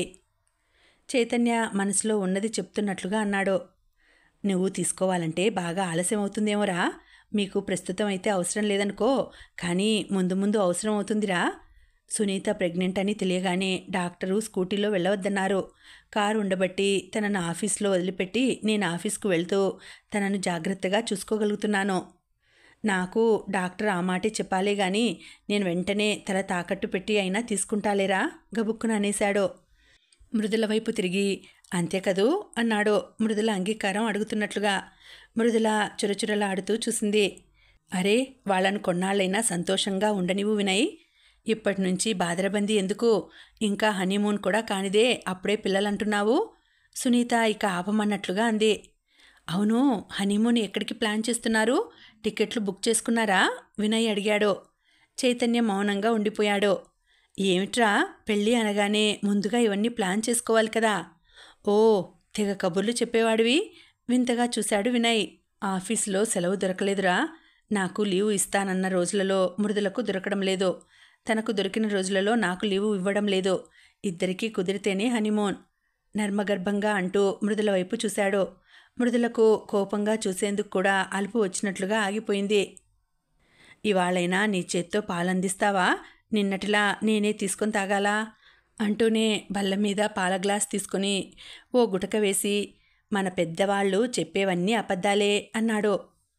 మాట్లాడించేందుకు ఏదో ఒకటి మాట్లాడుతూనే ఉంటాడు. మనసులో అనుకుంటూనే తనే చెప్తాళ్లే అనుకుంటూ మౌనంగా ఉండిపోయింది. అబ్బా, ఏంటి వాళ్ళ ఇంత నిద్ర వస్తుంది? హా, ఆవలించాడు. పెద్దవాళ్ళు చెప్పేవన్నీ అబద్ధాలన్నావు, ఏ విషయం గురించి? నిజంగానే నిద్రపోతాడేమో అని ఆతృతగా అడిగింది. పైన తదాస్తు దేవతలు ఉంటారు, మనమేమైనా అనుకుంటే తదాస్తు అంటారంటారుగా. నేను ఈ పాల గ్లాస్ గురించి ఎన్ని కలలు కన్నానో, ఒక్క దేవతైనా తదాస్తు అని ఉంటే ఇలా జరిగేదా? ఇక పెద్దవాళ్ల మాటలు నమ్మకూడదు. కోపంగా అనేసి పాలు గబగబా తాగేసి గ్లాసు బల్ల మీద పెట్టి పడుకున్నాడు. రేపు మా ఇంటికి, ఆ తర్వాత రోజు హైదరాబాదుకు. ఇప్పుడు నేను ఉన్న ఇల్లు సరిపోతుందా మృదుల? లేకపోతే వేరే ఇల్లు చూడాలేమో? చాప మీద పడుకుని సీలింగ్ వైపు చూస్తూ అన్నాడు. ఎందుకు సరిపోదు? నీ ఒక్కడికి ఆ ఇల్లు సరిపోదు. మృదుల మంచం మీద పక్కకు తిరిగి పడుకొని చైతన్య వైపు చూస్తూ అంది. ఒక్కడినా? మరి నువ్వో? ఉలిక్కి పడినట్లుగా ఒక్క ఉదుటన లేచి కూర్చున్నాడు. నేను హాస్టల్లో ఉంటాను. ఎప్పుడైనా అమ్మా నాన్న వస్తామన్నప్పుడు ఇంటికి వస్తాను. చైతన్య మృదుల వైపు సాలోచనగా చూశాడు. నీ ఇష్టం మృదుల, నేను మాత్రం వేరే డబుల్ బెడ్రూమ్ ఫ్లాటు అద్దెకు తీసుకుంటాను, నువ్వు ఉండేందుకు ఇబ్బంది లేకుండా. నాకు ఇలా చాప మీద పడుకోవడం చాలా ఇబ్బందిగా ఉంది. ఇంతకు ముందు ఉన్న ఇల్లు అయితే చాప మీదే పడుకోవాల్సి ఉంటుంది. అలాగే, చాలా సంతోషం. ఇవాళ ఏ పాట గుర్తుకు రావడం లేదు? ఏం, నీకు నా పాట వినాలని ఉందన్నమాట. అలాగే, పాడతాను. అవునంటే కాదనిలే, కాదంటే అవుననిలే, ఆడువారి మాటలకు అర్థాలే వేరులే, అర్థాలే వేరులే, అర్థాలే వేరులే. దీర్ఘం తీశాడు. నువ్వనే ఆడవారు వేరేమో, నేను మాత్రం అవునంటే అవుననే, కాదంటే కాదనే అంటూ తిరిగి ఎలాంటి సమాధానం వినిపించకపోయేసరికి క్రిందకు చూసి గాఢ నిద్రలోకి జారుకున్న చైతన్యం చూస్తూ తను పాట పాడి ఎవరో జోల పాడినట్లుగా నిద్రపోతాడు నవ్వుకుంది. నిజంగా మంచివాడా చెడ్డవాడా? ఇప్పటి వరకు మంచివాడనే అనిపిస్తున్నాడు. ముందు ముందు ఎలా ఉంటాడో. నిద్రపోతున్నప్పుడు మరీ ముఖం అమాయకంగా ముద్దొస్తూ ఉంటాడు. చైతన్య వైపు చూస్తూ ఉండగానే కళ్ళం మీదకు నిద్ర ముంచుకు వచ్చింది. అప్పగింతలప్పుడు కారులో ఎక్కిస్తూ కన్నీళ్ల పర్యంతమైన జానకిని మృదులను చూసి చైతన్యకు కూడా బాధ అనిపించింది. మీరు రండి అత్తమ్మ, మాతో పాటు హైదరాబాద్ వచ్చి ఓ 10 రోజులు ఉండి వచ్చారంటే మీకు దిగులు అనిపించదు. ఇంతకుముందు ఉద్యోగరీత్యా వదిలి ఉన్న మృదులకు, పెళ్ళయ్యాక మృదులకు ఏమీ తేడా ఉండదని మీకు తెలిస్తే చాలా సంతోషంగా ఉంటారు. జానకికి నచ్చ చెప్తున్నట్లుగా అన్నాడు. ఏడుస్తూ కన్నీళ్లు తుడుచుకుంటూ సాగనంపటానికి వచ్చిన అందరికీ వెళ్ళొస్తానని చెప్తున్న మృదుల చైతన్య మాటలు విని చిరుకోపంగా చూసింది. చైతన్య మామూలుగానే ఉండడంతో తను మామూలుగానే అన్నాడని తృప్తి పడిపోయింది. చైతన్య మృదులతో పాటు రమేష్ భార్య సుప్రియ, దివాకరం, సులోచన కూడా మృదులను సాగనంపేందుకు బయలుదేరారు. చైతన్య మృదుల వెనక సీట్లోకి వెళ్తారులే, వాళ్లకు డిస్టర్బెన్స్ ఉండదు అంది సుప్రియ. ఇన్నోవా కావడంతో వెనక సీట్లో ఇంకొకరు కూర్చోవచ్చు అని సుప్రియను వెనకకు రమ్మన్నా రాకపోవడంతో మృదుల చైతన్య కూర్చోక తప్పలేదు. మధ్యలో మరొకరు కూర్చోవచ్చు అన్నంత ఖాళీ వదిలిపెట్టి ఇద్దరూ చెరో కిటికీ వైపు జరిగారు. చైతన్య ఫోన్ చూసుకోసాగాడు. మృదుల ఫోన్కు మెసేజ్ సౌండ్ రావడంతో ఫోన్ తీసింది. చైతన్య నుంచి తల త్రిప్పి చైతన్య వైపు చూసింది. ఫోన్లో నుంచి తల పైకి ఎత్తకపోవడంతో మెసేజ్ ఓపెన్ చేసింది. కొత్తగా పెళ్ళైన వారు చెరో మూల కూర్చుంటే చూసేవాళ్ళు అనుమానపడరు. చివరిలో భయపడుతున్నట్లుగా నోటి మీద చెయ్యి వేసి కప్పుకుంటున్న ఎమోజీ. మౌనంగా కిటికీ వద్ద నుంచి మధ్యకు జరిగింది. చైతన్య కూడా తన వైపుకు జరుగుతాడేమో అని కాసేపు చూసింది. తనని జరగమన్నవాడు తను కూడా తన వైపు జరగాలిగా. జరగకపోవడంతో చైతన్య వైపు వింతగా చూసింది. మరలా మెసేజ్ సౌండ్ రావడంతో ఫోన్ చూసింది. నాకు కిటికీలోంచి బయటకు చూడడం చాలా ఇష్టం. నీకు చూడాలనిపిస్తే ఇంకాస్త దగ్గరకు రావచ్చు. చివర్లో నవ్వు ఎమోజీ. మృదులకు ఒళ్ళు మండిపోయింది. ఎవరైనా ఏమైనా అనుకుంటారంటే తనకేనా ఆ భయం? తనేమో చెప్పగానే పిచ్చిదానిలా చకచక సీటు మధ్యకు వచ్చేసింది. చైతన్య వైపు కొరకరా చూసింది. ఫోన్లో నుంచి తలెత్తి అమాయకంగా చూస్తున్నట్లు ముఖ కవళికలు చెప్తున్నా కళ్ళు మాత్రం కొంటెగా నవ్వుతున్నాయి. మృదుల తడబడినట్లయి చూపు తిప్పుకుంది. చైతన్య వాళ్ళు ఇల్లు చేరగానే సుజాత గుమ్మంలోనే ఎదురొచ్చి హారతిచ్చి లోపలకు తీసుకెళ్ళింది. బంధువులతో పెళ్లి జంటతో ఇల్లు కలకలలాడింది. వేరే ఇల్లు తీసుకోరా చైతన్య, అప్పుడప్పుడు వచ్చి మీ ఇంట్లో తిష్ట వేసి హైదరాబాద్ అంతా చూసేస్తాం, చైతన్య మేనమామ చలపతిరావు అన్నాడు. అలాగే మామయ్య, మీరు వస్తానన్నాలే కానీ అలాగే తీసుకుంటాను. తర్వాత రోజు వ్రతమైపోయాక అందరూ ప్రయాణమై ఎవరిళ్లకు వాళ్ళు వెళ్ళిపోయారు. వేరే ఇల్లు తీసుకున్నాక అత్తమ్మ, మామయ్య, నేను, నాన్న అందరము వస్తాంలేమ్మా, ఇప్పుడు ఇద్దరూ వెళ్ళిరండి సరేనా? ఏంటో మరో వారం రోజులు సెలవు పెట్టకుండా ఇద్దరూ వెళ్ళిపోవాలంటున్నారు, కాస్త దిగులుగా అంది సుజాత. దగ్గరుండి బస్ ఎక్కిస్తూ కొడుకు గురించి కోడలికి, కోడలి గురించి కొడుక్కి జాగ్రత్తలు చెప్పసాగింది. వీలు చూసుకొని సెలవు పెట్టి ఎక్కడికైనా వెళ్ళిరండి, బాధ్యతలు పైన పడితే ఎక్కడికి వెళ్ళలేరు. ఈ రోజులు మరలా రమ్మన్నా రావు, రఘురామ్ ఇద్దరికీ చెప్పాడు. సీట్ల దగ్గరకు వెళ్ళి ఇద్దరూ ఆశ్చర్యపోయారు. ఎప్పుడూ ఎదురయ్యే బామ్మగారు, ఆవిడ కూతురు కింద బెర్తులలో ఉన్నారు. అరే, మీరిద్దరూ పెళ్ళైనట్లుంది కదూ, ఎన్నాళ్ళయింది? మృదుల మెడలో పసుపు తాడు చూస్తూ బామ్మగారు అన్నారు.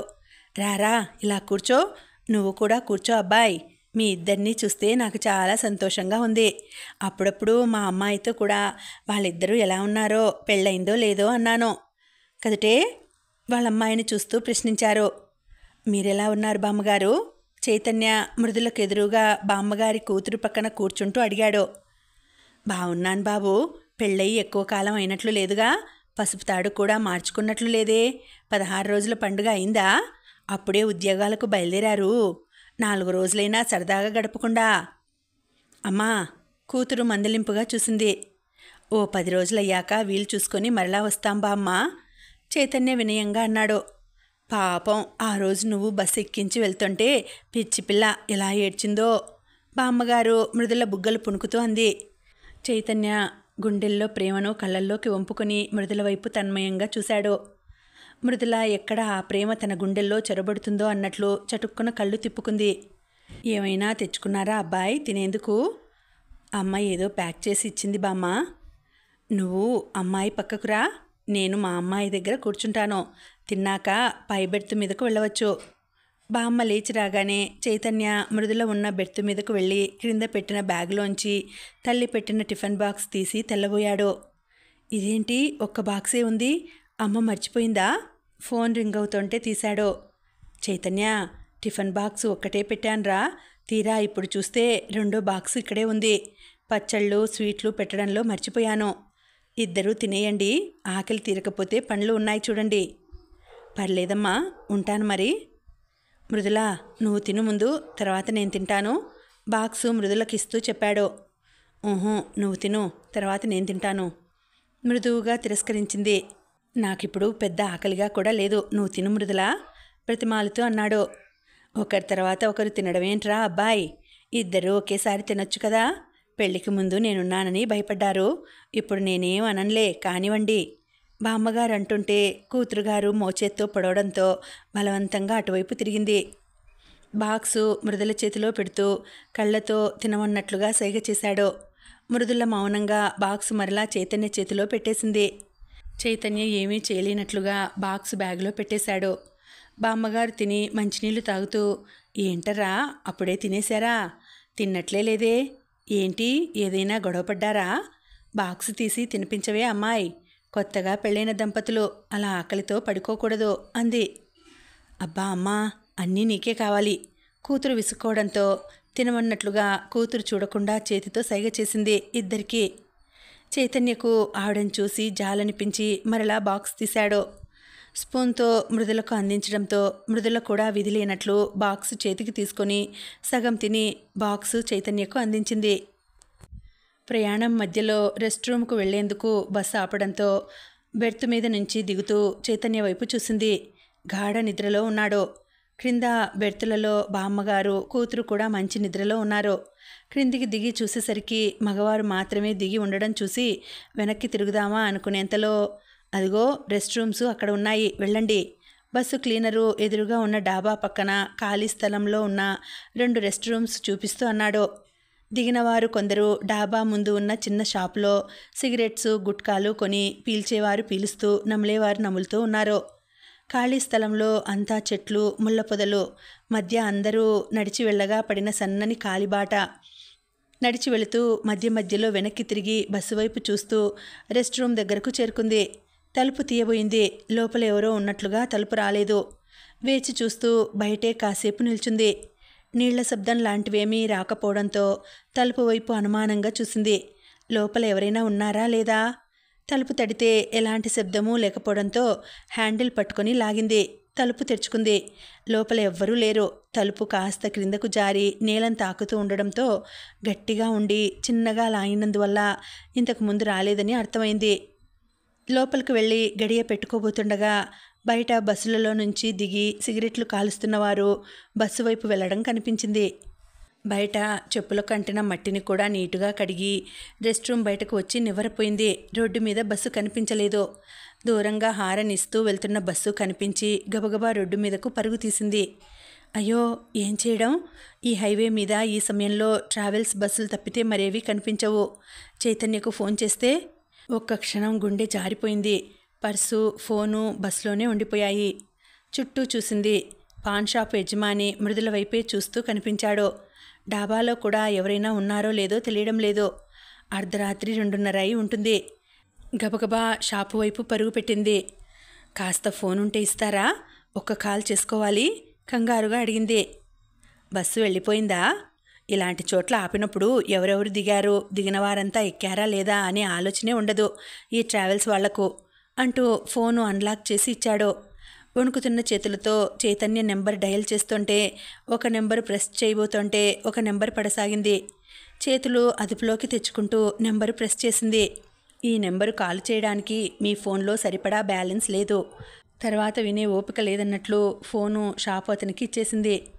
అరే, మర్చిపోయాను, బ్యాలెన్స్ అయిపోయింది. రేపు మా అబ్బాయికి చెప్తే వేస్తాడు. వేరే ఎవరినైనా అడగాలన్నా అందరూ నిద్రపోతున్నారు. ఇక్కడే ఉండమ్మా, నేను లోపలికి వెళ్ళి ఎవరైనా మేల్కొని ఉంటే ఫోన్ అడిగి తీసుకొస్తాను అంటూ లోపలికి వెళ్ళబోతుంటే మృదులకు ఆ నిశీధి రాత్రిలో అక్కడ నిల్చునేందుకు భయం వేసింది. వద్దొద్దు, నేను మీతో లోపలికి వస్తాను అంటూ అతనితో లోపలికి వెళ్ళింది. పనివాళ్ళేమో ఒకవైపుగా చాపల మీద ముసుగు పెట్టుకొని పడుకుని ఉన్నారు. అంతా గాఢ నిద్రలో ఉన్నారు. ఇప్పుడు వీళ్ళని లేపి ఫోన్ తీసుకుని ఫోన్ చేయడం కష్టమేమో.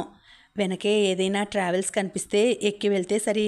ఎక్కడైనా బస్సును క్రాస్ చేసి పట్టుకోవచ్చు అన్నాడతను.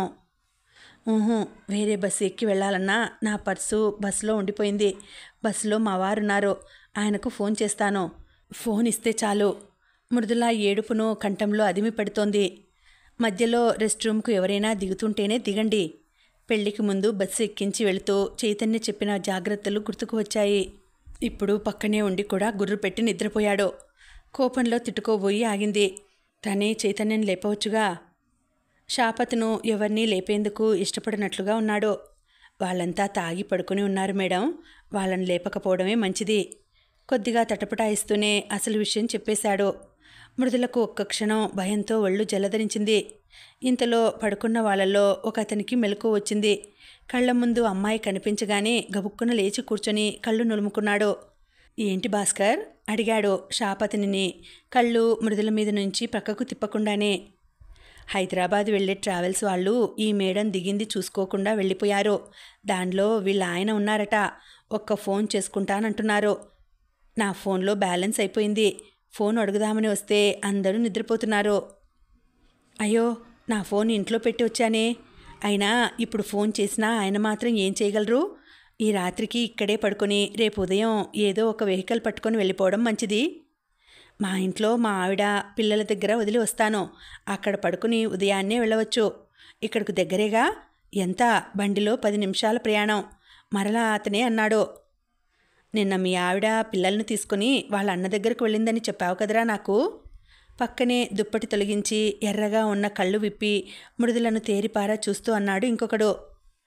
ఫోన్ ఇస్తారేమో అని ఆశతో ఊపిరి బిగబట్టి చూస్తున్న మృదుల ఒక్క క్షణం ఉలిక్కిపడింది. గుండె దడదడా కొట్టుకోసాగింది. ఏహే, పొద్దున వచ్చేసిందిరా, లేకపోతే నేనెందుకు చెప్తాను?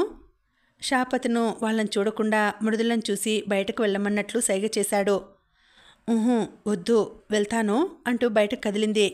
ఈ సమయంలో కష్టం బస్సు దొరకడం అంటూ మాట్లాడిన ఇద్దరూ లేచి నిల్చున్నారు.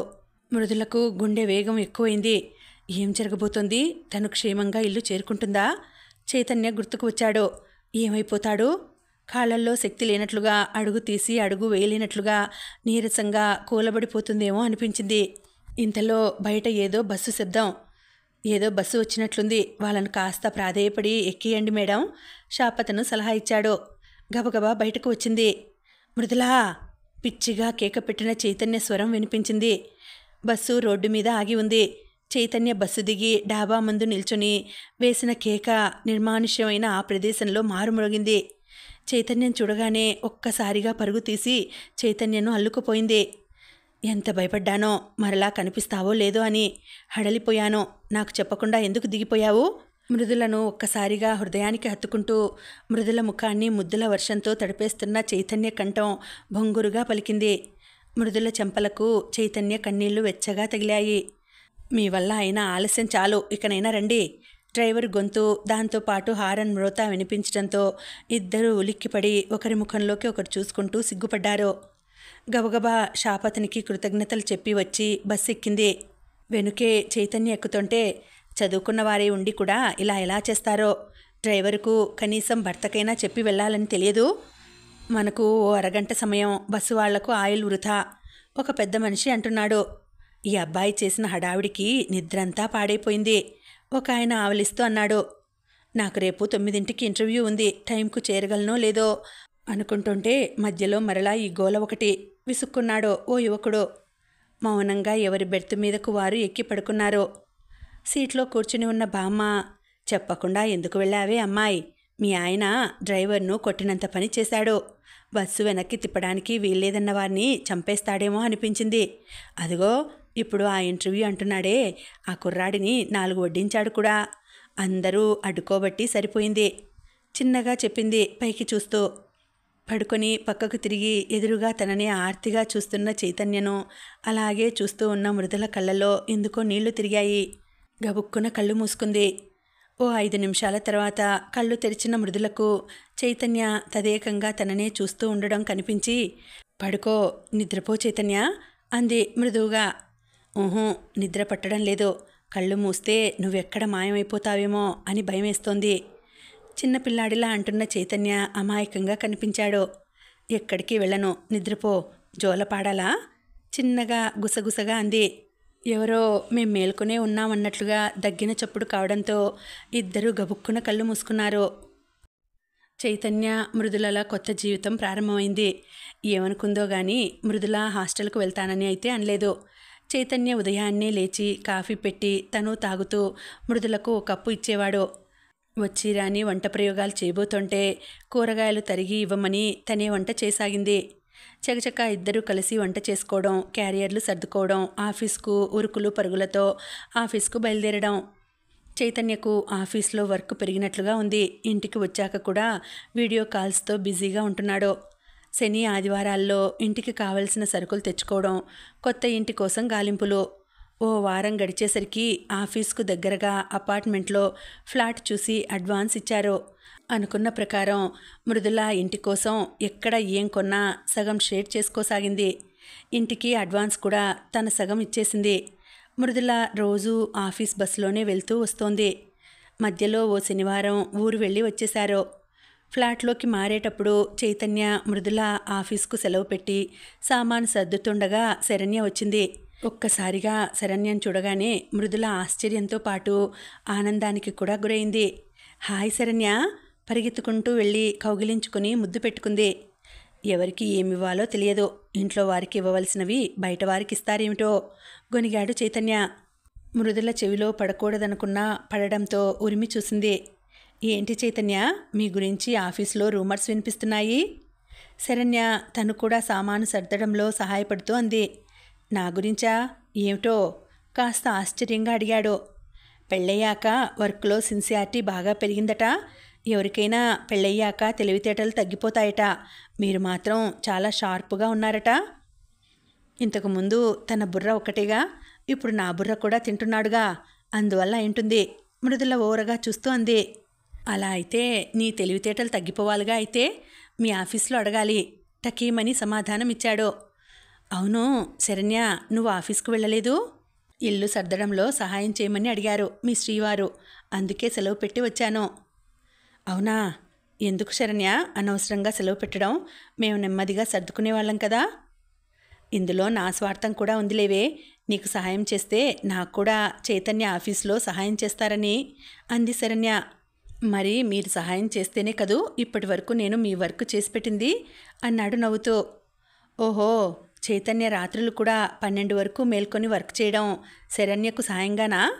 మృదులకు అర్థమైంది. శరణ్య, మీ చేతులతో కప్పు టీ పెట్టిస్తారా? అలసిపోయినట్లుగా సోఫాలో కూలబడుతూ అన్నాడు. అలాగే. మృదుల, నీకు కూడా పెట్టనా? వంటింట్లోకి వెళ్ళబోతూ అడిగింది. వద్దు, ఉండవే, నేను పెడతాను. మా ఇంట్లో నీ మర్యాదలేంటి? మృదుల లేచి వెళ్ళింది. పెద్ద టీవీ అయితే బాగుంటుందేమో చైతన్య. కబ్బోర్డు వెల్తీగా ఉంది కదా. ఇవాళ కాస్త షాపింగ్ చేద్దామా? వెళ్దామా? మీరు ఫ్రీనే కదా. వెళ్దాం పదండి. ఇంకా ఏమేం కావాలో లిస్ట్ రాసుకోండి. అన్నీ ఈ నెలలోనే తీసుకుంటే ఇబ్బంది పడతాను శరణ్య. నా క్రెడిట్ కార్డు వాడుకోండి చైతన్య, నెమ్మదిగా ఇవ్వచ్చులేండి. వంటింట్లో టీ పెడుతున్న మృదులకు చైతన్య శరణ్యల మాటలు వినిపిస్తున్నాయి. ఎందుకో తెలియదు కానీ చాలా అసహనంగా ఊపిరాడినట్లుగా అనిపించింది. Thank you. టీ తీసుకుంటూ శరణ్య వైపు చూసి చెప్పాడు. టీ ఇచ్చింది మీ ఆవిడ బాబు, నాకెందుకు కృతజ్ఞతలు చెప్పడం అంది శరణ్య. ఏదో నీ పుణ్యమా అని పెట్టించింది, కానీ మామూలుగా అయితే నేనే కదా రోజు టీ పెట్టేది నిట్టూర్చాడు. ఫేస్బుక్లో వాట్సాప్లో కూడా షేర్ చేస్తే బాగుంటుందేమో. కొరకొరా చూసింది మృదుల. అరే నిజమే కదా, నాకెందుకు రాలేదు ఇన్ని రోజులు ఈ ఐడియా? ఇప్పుడే షేర్ చేస్తాను. గబుక్కున ఫోన్ చేతిలోకి తీసుకుని ఆగిపోయాడు. రేపు టీ పెడుతూ సెల్ఫీ తీసుకుని షేర్ చేస్తే ఎలా ఉంటుందంటావు?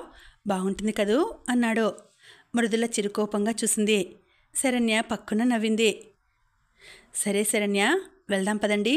మృదుల, నీకేమైనా కావాలంటే లిస్ట్ ఇవ్వు, తెచ్చేస్తాం అంది శరణ్య. మృదుల ఒక్క క్షణం ఆశ్చర్యపోయింది. షాపింగ్కు తను లేదా? మాట వరుసకైనా తనని రమ్మనకుండానే ఇద్దరూ తను రాదన్నట్లుగా నిర్ణయించుకోవడమేంటి? నాకేం అవసరం లేదు, అన్నీ ఉన్నాయి అంది చైతన్య ప్యాంటు వేసుకుని తయారవుతుంటే. శరణ్య టేబుల్ మీద ఉన్న తన స్కూటీ తాళాలు తీసుకుంటుండగా, నా బైక్లో వెళ్దాం, నీ స్కూటీ ఇక్కడే ఉంచేయి, వచ్చాక తీసుకువెళ్దువు గాని అన్నాడు చైతన్య. నిజమే, అక్కడ పార్కింగ్ కూడా తలనొప్పి అంటూ శరణ్య తాళాలు టేబుల్ మీదే పెట్టేసింది. రాత్రికి భోజనం పార్సిల్స్ కూడా తెచ్చేస్తాను వచ్చేటప్పుడు, వంట చేయకు మృదులా అన్నాడు. ఇద్దరూ కదిలి గుమ్మం దగ్గరకు రాగానే, ఒక్క నిమిషం, నేను కూడా వస్తాను ఉండండి అంది మృదుల. నువ్వు కూడా వస్తావా? చైతన్య శరణ్య ఇద్దరు ముఖాలు చూసుకున్నారు. ఒక్క క్షణం మృదులకు ఏం జరుగుతోందో అర్థం కాలేదు. కాసేపు మౌనంగా ఇద్దరి వైపు చూస్తూ ఉండిపోయింది. నువ్వు తయారవ్వాలంటే సమయం పడుతుందేమో మృదుల, మేం వెళ్ళి వచ్చేస్తాం శరణ్య కాస్త ఇబ్బందిగా అంది. లేదు, నేను కూడా వస్తాను మొండిగా అంది. సరే కానివ్వు చైతన్య విధి లేనట్లుగా అన్నాడు. షాపింగ్ అయ్యాక హోటల్కు వెళ్ళి డిన్నర్ చేసి శరణ్య అటు నుంచి అటు హాస్టల్కు వెళ్ళిపోయింది. రేపు పంపించేస్తామన్నారు కదా బెడ్, రేపటి నుంచి హాయిగా నిద్రపోతాను. ఇంటికి వచ్చాక సోఫాలో పడుకుంటూ అన్నాడు. నిన్ను మంచం మీద పడుకోమన్నాను కదా, నువ్వు వినకపోతే నేనేం చేయను? మృదుల ఉడుక్కుంటూ అంది. ఏంటి, నన్ను మంచం మీద పడుకోమన్నావా? ఎప్పుడు? నాకు వినిపించలేదు. ఒక్క ఉదుటన లేచి మృదుల దగ్గరకు పరిగెత్తి అన్నాడు. అందులో ఇంత ఆశ్చర్యపడవలసిందేముంది? నువ్వు మంచం మీద పడుకుంటే నేను సోఫాలో అడ్జస్ట్ అవుతాను. మృదుల విస్తుపోయి చూసింది. అంతేనా? నీరు కారిపోతూ నిట్టూర్చాడు. మృదుల, ఆ బైకు మీద మీ వారు కదూ? ఆఫీస్ బస్సులో ఇంటికి తిరిగి వస్తుండగా కిటికీ సీటు వద్ద కూర్చున్న కొలీగ్ పూర్ణ అంది. మృదుల యథాలాపంగా తను కూడా బయటకు చూసింది. మంజిరా మాల్ బయట చేతిలో షాపింగ్ కవర్స్ పట్టుకుని చైతన్య వెనుక బైక్ ఎక్కుతున్న శరణ్య కనిపించింది. చైతన్య బైక్ స్టార్ట్ చేస్తూ నవ్వుతూ ఏదో అనడం తెలుస్తోంది. శరణ్య నవ్వుతోంది. ఒక్క క్షణం మనసులో సందేహంతో పాటు గుండెలో సన్నగా మంట మొదలైంది. చచా, ఇంత సంకుచితంగా ఆలోచిస్తున్నానేంటి? ఇద్దరూ కొలీగ్స్, స్నేహితులు కూడా. షాపింగ్కు తోడుగా వచ్చి ఉంటారు, తప్పేంటి? కానీ తనకు మాట మాత్రం చెప్పవచ్చుగా. ఇంతకుముందు తననే పిలిచేది కదా. ఇంటికి వచ్చేసరికి చైతన్య రాలేదు. వంట చేసి స్నానం చేసి బాల్కనీలో మ్యాగజైన్ చదువుతూ కూర్చుంది. అక్కడి నుంచి చైతన్య సెల్లార్లో బైకు పార్క్ చేసి యువతలకు వచ్చి లిఫ్ట్ దగ్గరకు రావడం కనిపిస్తుంది. 8 అవుతున్నా చైతన్య జాడలేదు. పెళ్ళయ్యాక మొదటిసారిగా చైతన్య కోసం ఎదురుచూపు. ఫోన్ చేద్దామా అనుకునేంతలో క్రింద దూరంగా చైతన్య చకచక అడుగులు వేస్తూ హుషారుగా రావడం కనిపించింది.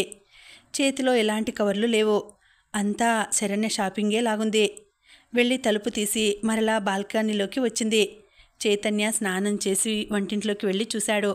వంట పూర్తయి ఉండడం చూసేసరికి మరింత హుషారు వచ్చేసింది. అన్నీ డైనింగ్ టేబుల్ మీద పెట్టి బాల్కనీలోకి వచ్చాడు. థ్యాంక్ యూ మృదులా అన్నాడు. ఎందుకు? వింతగా చూసింది. వంట చేసినందుకు. ఈ టైం వరకు రాకపోతే నీ కోసం కాచుకొని కూర్చుంటే పస్తుండవలసిందే కదా మృదుల ముభావంగా అంది.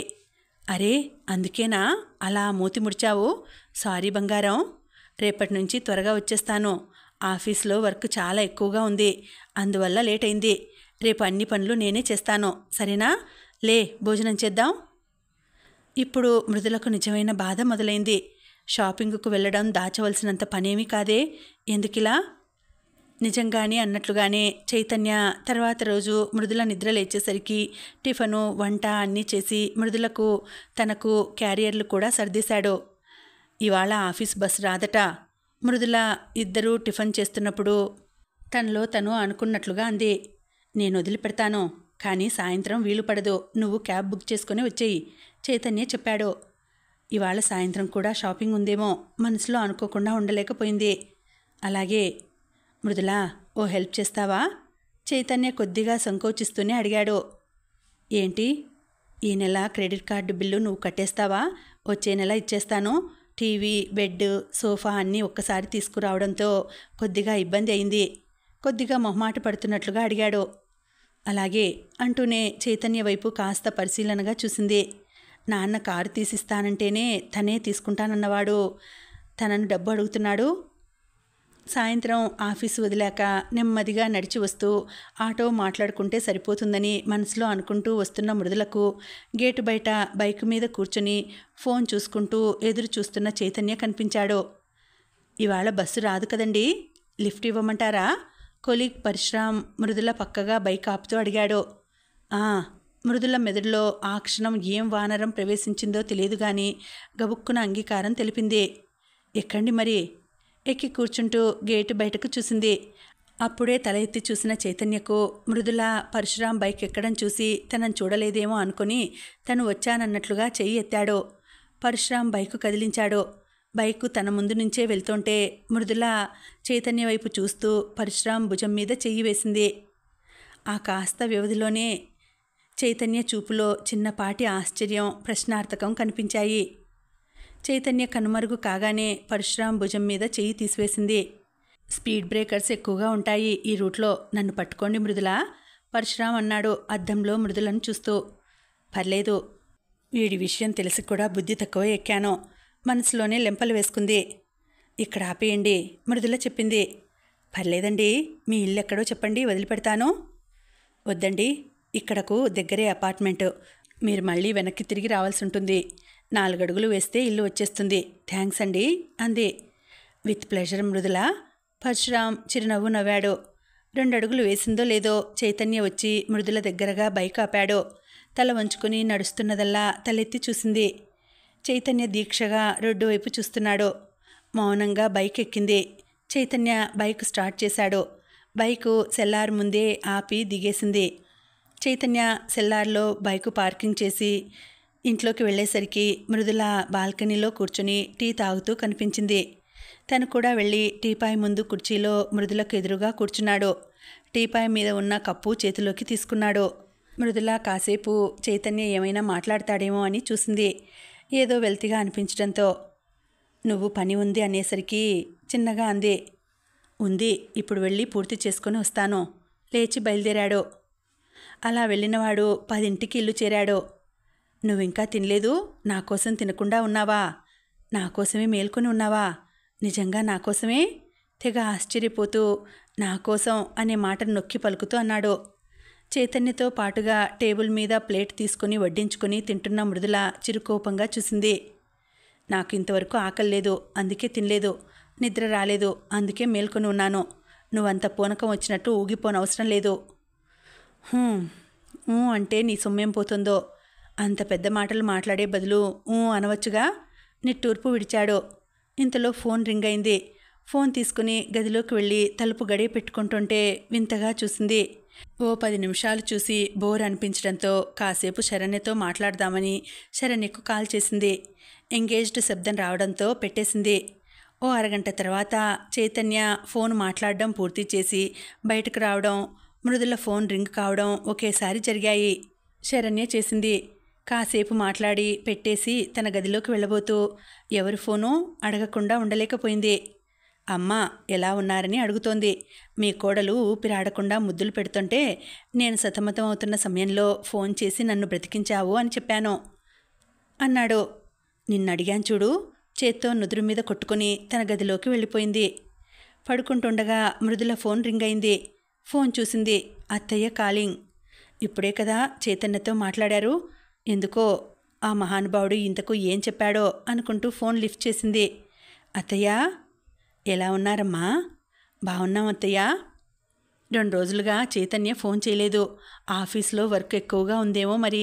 ఎలా ఉన్నారో అని మీ మామయ్య రేపు ఉదయాన్నే చేయవచ్చులే, నిద్రపోతుంటారేమో అంటున్నా వినకుండా చేస్తున్నాను. మృదుల ఒక్క క్షణం ఆశ్చర్యపోయింది. ఇవ్వమంటారా తనకు? వద్దులేమ్మా, నీతో మాట్లాడానుగా, చాలు, రేపు చేస్తానులే, నిద్రపోండి, ఇప్పటికే ఆలస్యమైనట్లుంది.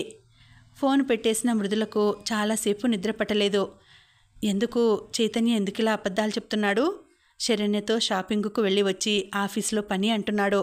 ఫోన్లో ఎవరంటే అమ్మ అంటూ. తన దగ్గర ఏమైనా దాస్తున్నాడా? మనసులో ముళ్ళు గుచ్చుకున్నట్లుగా బాధ కలుక్కుమంది. ఆలోచిస్తూ ఎప్పుడు నిద్రలోకి జారుకుందో తెలియదు. ఇవాళ సాయంత్రం ఆఫీస్లో కంపెనీ యాన్యువల్ డే ఉంది. రాత్రికి లేట్ అవుతుందేమో మృదుల అంది. సరే, ఫోన్ చేస్తావా?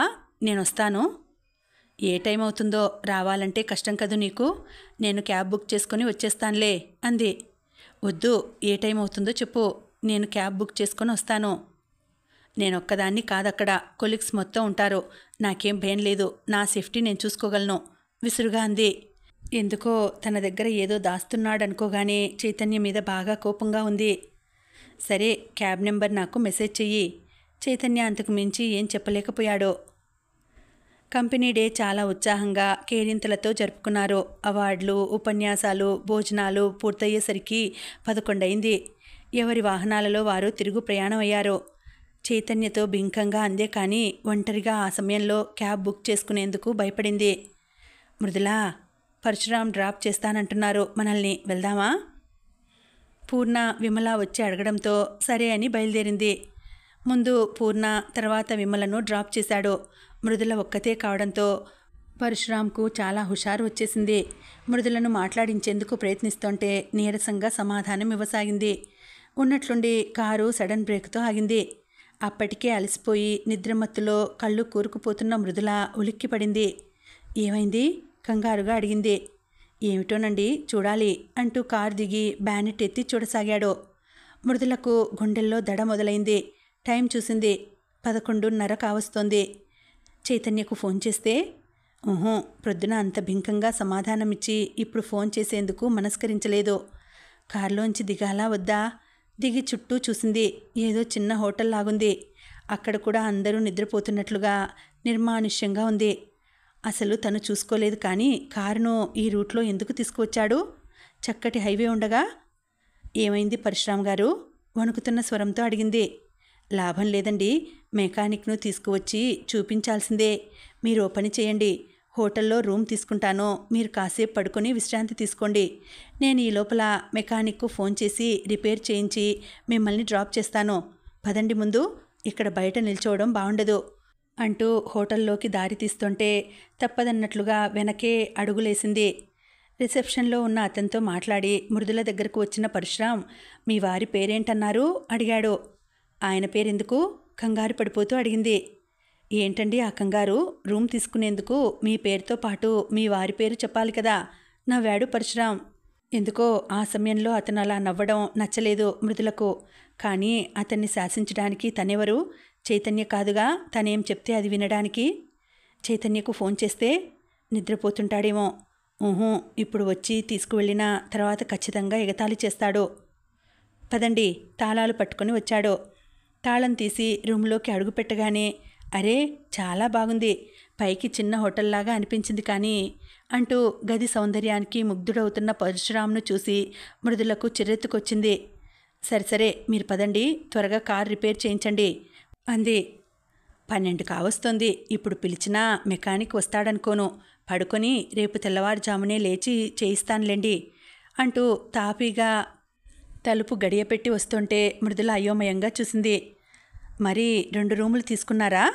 మృదులకు ఏమీ తోచడం లేదు.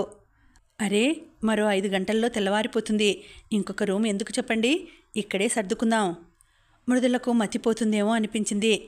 మా వారికి ఫోన్ చేస్తాను, వచ్చి తీసుకువెళ్తారు. ఫోన్ చేతికి తీసుకుంది. భలే దానివి మృదుల, ఈ టైంలో ఆయన్ని నిద్రలేపుతావా? కంగారు పడరు? గబగబా దగ్గరకొచ్చి మృదుల చేతిలోని ఫోన్ తీసుకుంటూ నవ్వాడు. ఏకవచన ప్రయోగానికి ఆ నవ్వుకు బెంబేలెత్తిపోయింది. గబగబా తలుపు దగ్గరకు వెళ్ళబోయింది. అరే ఎందుకా కంగారు? చకచకా వెళ్ళి తలుపు కానుకొని అడ్డుగా నిల్చున్నాడు. మృదులకు నోట మాట రావడం లేదు. పెద్దగా అరవాలని ఉంది, గొంతు పెగలడం లేదు. భయపడకు, నీకు కౌన్సిలింగ్ అవసరం అయ్యేట్లుంది. ఏం కాదు, నాకు చాలా ఓపిక.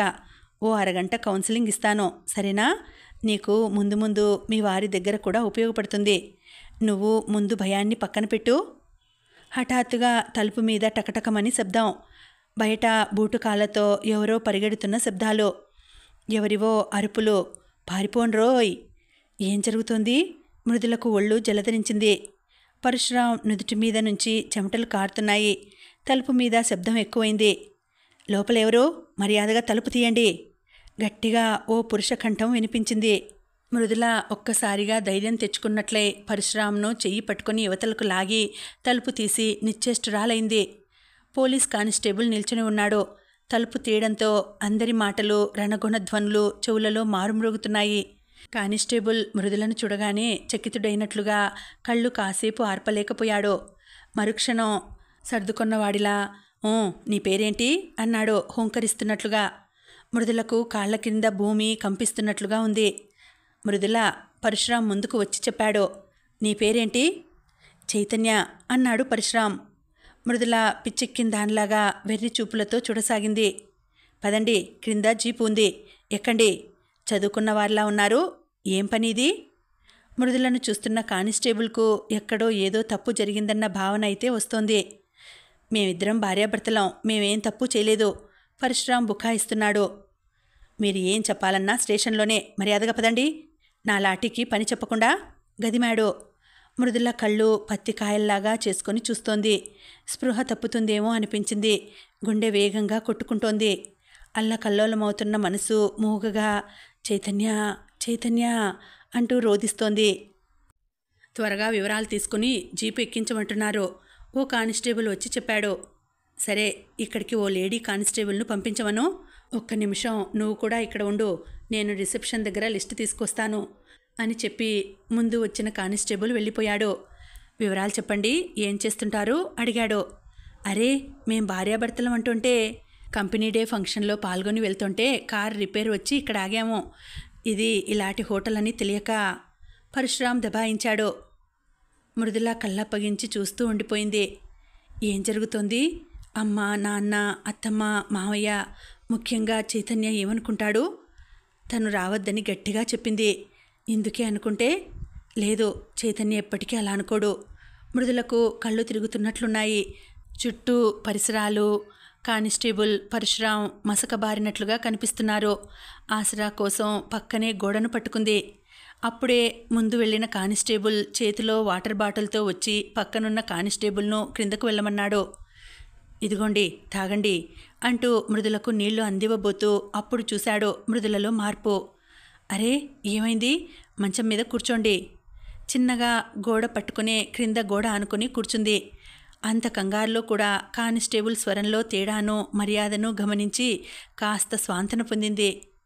కానిస్టేబుల్ మృదులకు వాటర్ బాటిల్ అందించాడు. కొద్దిగా తాగి పక్కన పెట్టుకుంది. అందర్నీ ఎక్కించారు, మీరే రావాల్సింది అని చెప్పి వెళ్ళిపోయాడు. ఇంతకుముందు వచ్చిన కానిస్టేబుల్, ఓ 10 నిమిషాలు ఆగమని చెప్పు, ఈవిడ కాస్త స్థిమితపడ్డాక తీసుకువస్తాను. ఓ 10 నిమిషాలు ఆగేసరికి ఫోన్ మీద ఫోన్లు రాసాగాయి. సరే పదండిక కానిస్టేబుల్ అనగానే పరశురాం జేబులో నుంచి పర్సు తీశాడు. రిసెప్షన్ లిస్టులో ఉన్న వారందరినీ మేము స్టేషన్లో హాజరుపరచాలి. పర్సు నా దగ్గర కూడా ఉంది. పర్సు ఉంది కదా అని పరాయి వారి భార్యలను ఇలా హోటళ్లకు తీసుకురాము, పదా. ఈసారి కానిస్టేబుల్ గొంతులో చీత్కారం ధ్వనించింది. మృదుల మౌనంగా లేచి నిల్చుంది. తల వంచుకుని కానిస్టేబుల్ వెనుక నడుస్తున్న మృదుల మనసులో ఆ క్షణం ఏ భావమూ లేదు. అడుగు తీసి అడుగు వేసేందుకు కష్టంగా ఉంది. హోటల్లో లైట్లన్నీ ఆపేయడంతో గాఢాంధకారంగా ఉంది. ఎందుకో మృదులకు అంత చీకట్లో కూడా భయం అనిపించలేదు. చీకటి కంటే భయంకరమైన పరిస్థితిని ఎదుర్కొంటున్నందువల్లేమో. జీపు ఎక్కి ముఖం చేతుల్లోకి దించుకుని మౌనంగా కూర్చున్న మృదుల మనసులో చైతన్య నిండిపోయాడు. ఇదంతా తెలియక హాయిగా నిద్రపోతుంటాడేమో. ఫోన్ అయినా చేయలేదు. తనే వస్తాను అనేసరికి చేయలేదా? అయినా ఒక్కసారి కూడా ఫోన్ చేయకపోవడం. చైతన్య మారిపోయాడా? ప్రక్కన కూర్చున్నది పురుషుడు అని కూడా గమనించనంతగా ఆలోచనలో మునిగిపోయిన మృదుల ఒక్కసారిగా స్పృహలోకి వచ్చి ప్రక్కన కూర్చున్న యువతి వైపుకు ఒరిగి కూర్చుంది. ఓ అరగంటలో జీపు పోలీస్ స్టేషన్ ముందు ఆగింది. అందరూ దిగుతుంటే మృదుల కూడా దిగింది. ఎవ్వరి ముఖంలోకి చూడలేదు. ఎవ్వరినీ చూడగలిగే ధైర్యం చేయలేకపోతుంది. లోపలికి వెళ్ళాక ఒక్కొక్కరి పేర్లు పిలవడం, పెళ్ళయిందని చెప్పిన వారి దగ్గర రుజువులు అడగడం, లేని వారి మీద కేసు బుక్ చేయడం, తల వంచుకొని కూర్చున్నా తెలుస్తోంది. మృదుల, చైతన్య పిలిచారు. అడుగు వేయాలంటే కాళ్ళు రానని మొరాయిస్తుంటే బలవంతంగా అడుగులు వేస్తూ ఎస్ఐ టేబుల్ వద్దకు వెళ్ళింది. పక్కనే ఉన్న పరశురాం కూడా తనతో పాటు అడుగులేస్తున్నట్లుగా ప్రక్కనే అడుగుల శబ్దం. పెళ్ళయిందా? అయింది సార్. చైతన్య గంభీర స్వరం వినగానే అంతెత్తున ఉలిక్కిపడింది. తన ప్రక్కనే నిల్చొని జేబులో నుంచి పెళ్లి ఫోటోలు, ఆధార్ కార్డు, ఐడి కార్డులు టేబుల్ మీద పెడుతున్న చైతన్యం చూసి హడలిపోయింది. ఓకే, ఎప్పుడైనా హోటల్స్లో దిగే ముందు అవి ఎలాంటి హోటల్లో ఎంక్వైరీ చేసుకొని దిగండి. ఏవంటే అవి బుక్ చేసుకుంటే ఇలాగే ఉంటుంది. ఎస్ఐ సర్దుకుంటున్నట్లుగా చెప్తూనే హెచ్చరించాడు. వెళ్దామా? చైతన్య పక్కకు తిరిగి మృదుల వైపు చూస్తూ అన్నాడు. మృదుల చైతన్య వైపు ఆశ్చర్యంగా చూస్తున్నదల్లా గబుక్కున తలదించుకుంది. చైతన్య. స్టేషన్ బయటకు రాగానే కానిస్టేబుల్ పిలుస్తూ పరిగెత్తుకుని వచ్చాడు. వాసు. చైతన్య వాసును కౌగిలించుకున్నాడు. నీ మేలు మర్చిపోలేనురా. చైతన్య స్వరం గాద్గదికమైంది. ఛా, ఏమిట్రా ఫూల్, అంత ఎగ్జైట్ అవుతున్నావు? మనలో మనకేంటి? నిజంరా, నువ్వు లేకపోతే ఏమయ్యేదో తలుచుకుంటేనే ఒళ్ళు జలదరిస్తోంది. చైతన్య స్వరంలో మార్పు రాలేదు. ఇక ఊరుకోరా, బైక్ తీసుకొచ్చావా? ఈ సమయంలో వెళ్ళగలరా? నా రూమ్ దగ్గరే, అక్కడ పడుకొని వెళ్ళండి. వాసు తల మీద టోపీ తీశాడు. మృదులకు తానెందుకు వాసును గుర్తుపట్టలేకపోయిందో అర్థం కాలేదు. కంగారుగా ఉండడం వల్లనో, దానికి తోడు ఓ 2 సార్లు మాత్రమే చూసి ఉండడం, లేదా ఆ డ్రెస్ వల్ల గుర్తుపట్టలేకపోయింది. వస్తానండి. 2 చేతులు జోడిస్తూ కృతజ్ఞతాపూర్వకంగా చూస్తూ అంది. అలాగే, మా చైతన్య జాగ్రత్త అండి. చిరునవ్వు నవ్వుతూ అన్నాడు. సరేరా, రేపు కలుద్దాం. ప్రక్కకు తిరిగి కళ్ళు తుడుచుకున్నాడు చైతన్య. బైక్లో వెళ్తున్నంతసేపు ఇద్దరూ ఏమీ మాట్లాడుకోలేదు. తలుపు తాళం తీసి ఇంట్లోకి అడుగు పెట్టగానే ఒక్క క్షణం ఆశ్చర్యపోయింది. గదంతా బెలూన్లతో అలంకరించి ఉంది. గోడకు హ్యాపీ బర్త్డే టు యూ బుజ్జి అన్న అక్షరాలు, టేబుల్ మీద గులాబీ పూల బొకే, కేకు పెట్టి ఉన్నాయి. అవును, మర్చిపోయింది. ఇవాళ తన పుట్టినరోజు. ఎప్పుడు చేశాడో ఈ ఏర్పాట్లన్నీ.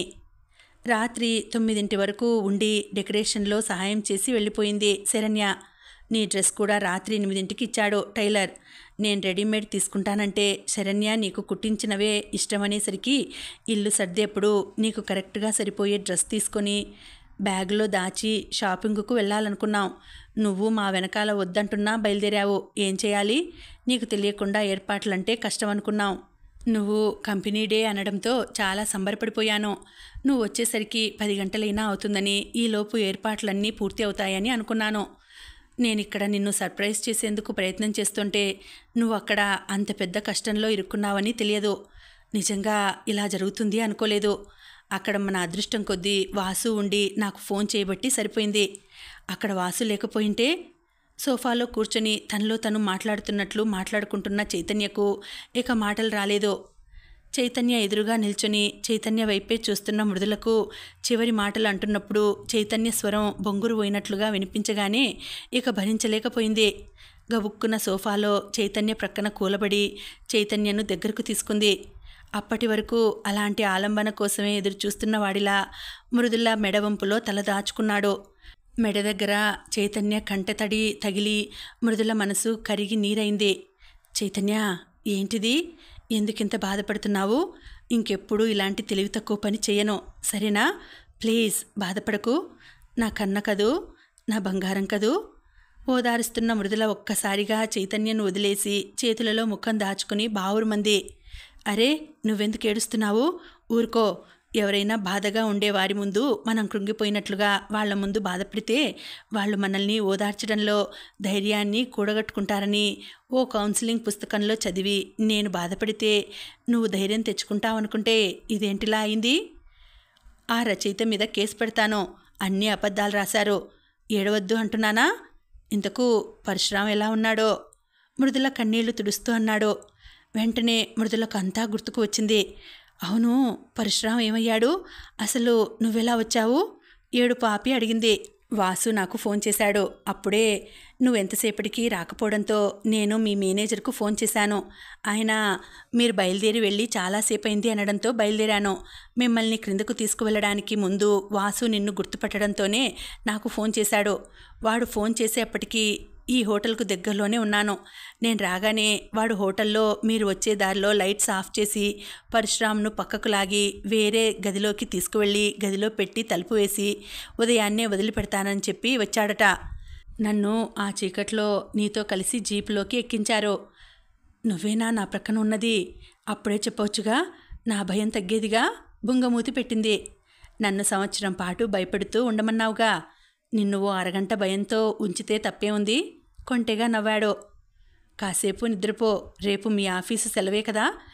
నేను కూడా సెలవు పెట్టేస్తాను. కేకు ఫ్రిడ్జ్లో ఉంచుదాం. ఉదయం కట్ చేద్దువు గాని. ఇప్పుడు మూడ్ లేదు అంటూ గదిలోకి వెళ్ళి అలసటగా బెడ్ మీద వాలిపోయాడు. గుమ్మం దగ్గర అడుగుల శబ్దం విని కళ్ళు తెరిచి చూశాడు. మృదుల, ఏం జరిగిందని అడగలేదు నువ్వు. ప్రశ్నార్థకంగా చూస్తున్న చైతన్య వైపు చూస్తూ బెడ్ దగ్గరగా వచ్చి నిల్చొని పాలిపోయిన ముఖంతో అంది. ఏమడగాలి? నిజంగానే అర్థం కాలేదు చైతన్యకు. నన్ను హోటల్కు ఎందుకు వెళ్ళావని అడగలేక అడిగింది. చైతన్య బెడ్ మీద నుంచి లేచి మృదుల ఎదురుగా నిల్చున్నాడు. ఇలా చూడు, చైతన్య ప్రేమగా పిలిచాడు. మృదుల నెమ్మదిగా తలెత్తి చూసింది. నిన్ను అనుమానిస్తే నన్ను నేను అనుమానించుకున్నట్లే. చైతన్య మృదు గంభీర స్వరంలో పొంగి పొర్లుతున్న ప్రేమకు మృదుల కళ్ళల్లో నీళ్లు తిరిగాయి. మరి నేను నిన్ను అనుమానించానుగా? అమాయకంగా అడిగింది. నువ్వు నన్ను సందేహించి దూరంగా ఉండడమే సరైన నిర్ణయం. నేను చేసింది తప్పే మృదుల, కానీ నాకు అంతకు మించి మార్గం కనిపించలేదు. మీ బావతో పెళ్లి నిశ్చయం అయిందనడంతోనే నువ్వు నాకు దక్కవనుకున్నాను. నీతో పరిచయమే కష్టం అనుకున్నాను. అందుకే అలాంటి మార్గం ఎంచుకున్నాను. కానీ ప్రతి క్షణం నాలో నేను ఎంత బాధపడ్డానో. నీ సున్నితమైన మనసు నా వల్ల బాధపడిన ప్రతిసారి నేనెంత నలిగిపోయానో నీకు తెలియదు. నిజమే, నాలాంటి అబ్బాయిల వల్ల నీలాంటి అమ్మాయిలు తల్లిదండ్రులకు దూరం అవుతారు. కలలు కళ్ళవుతాయి. అత్తమ్మ మామయ్యలు పెళ్ళికి ఒప్పుకోబట్టి సరిపోయింది. లేకపోతే నువ్వు నీ తల్లిదండ్రులకు దూరం అవడమో, లేక నాకు దూరమై జీవితాంతం ఒక జ్ఞాపకాన్ని నీతో భారంగా భరించడమో ఏదో ఒకటి జరుగుతుంది. చేయని తప్పుకు అమ్మాయిలకు శిక్ష. అందుకే నువ్వు నన్ను సంవత్సరం దూరంగా ఉండమనగానే అది నా తప్పుకు ప్రాయశ్చిత్తంగా భావించాను. నన్ను పెళ్లి చేసుకోమని అనడం లేదుగా అని సంతోషించాను. కానీ వరుసగా ఇలాంటి సంఘటనలు జరగడంతో భయంగా ఉంది బుజ్జి. నీకు దూరంగా ఇక ఉండలేనని అనిపిస్తోంది. కానీ 1 నెల మాత్రమే గడిచింది. మరొక 11 నెలలు ఉంది. అరే, నీకు చెప్పడం మర్చిపోయాను. నేను ఈ మాటలన్నీ సంవత్సరం అయ్యాక మన మొదటి రాత్రి చెప్పాలనుకున్నాను. అన్నీ ఇప్పుడే మాట్లాడేశాను. పర్లేదు. మృదుల కాస్త సిగ్గుపడుతూ అంది. నీకేం, నువ్వు పర్లేదంటావు. 11 నెలల తర్వాత నేనేం మాట్లాడాలి చెప్పు. ఇవన్నీ అప్పుడు మాట్లాడవలసిన మాటలే. తల పట్టుకుని దిగాలుగా మంచం మీద కూలబడ్డాడు. మృదులకు నిజంగానే అయోమయంగా అనిపించింది. పర్లేదు, నేనేం అనుకోనుగా. అప్పుడు మాట్లాడవలసినవి 11 నెలల ముందు మాట్లాడావు అనుకుంటాను. మంచం మీద ప్రక్కనే కూర్చొని భుజం మీద చెయ్యి వేస్తూ అంది. నిజంగా? నిజంగా ఏమీ అనుకోవుగా? చైతన్య మరీ అడుగుతుంటే వింతగా చూసింది. ఇందులో ఏముంది అనుకునేందుకు? నువ్వు మరీ చైతన్య ఒక్కొక్కసారి చిన్నపిల్లాళ్ళ అనిపిస్తావు. పర్లేదా? 11 నెలల తర్వాత అనుకున్నది ఇప్పుడే చెప్పేయడం. చైతన్య నొక్కి నొక్కి పలకడంతో మృదులకు సందేహం వచ్చి చైతన్య కళ్ళల్లోకి పరిశీలనగా చూసింది. చైతన్య కళ్ళల్లో బలవంతంగా అదిమి పెడుతున్న కొంటె నవ్వు కనిపించి, నిన్ను అంటూ ప్రక్కనే ఉన్న దిండు తీసుకుని 4 వడ్డిస్తుంటే చేతులు అడ్డం పెట్టి దెబ్బలు తప్పించుకుంటూ పెద్దగా నవ్వేశాడు. చైతన్య ముఖంలోని అంతులేని ఆనందాన్ని చూసి మృదుల మైమర్చిపోతూ ఇక ప్రతి క్షణం ఆ సంతోషం చైతన్య కళ్ళల్లో చూసేందుకు తన వంతు సహకారం అందించాలనుకుంటూ తన మనసులో వచ్చిన ఊహకు తనే సిగ్గుపడింది. శుభం సమాప్తం. మళ్ళీ మరొక మంచి వీడియోతో కలుసుకుంటానండి. అంతవరకు సెలవు. అడ్వాన్స్గా మీకందరికీ నూతన సంవత్సర శుభాకాంక్షలండి. కొత్త సంవత్సరం మీ అందరికీ అన్ని మంచి శుభాలు ఇవ్వాలని నేను మనస్ఫూర్తిగా కోరుకుంటున్నాను. వీడియో కొంచెం పెద్దదిగా ఉంది, అంతా చదివేయాలని మొత్తం చదివేసి అప్లోడ్ చేస్తున్నాను, అందుకే లేట్ అయిందండి. ఇక ఉంటానండి. సెలవు. నమస్తే.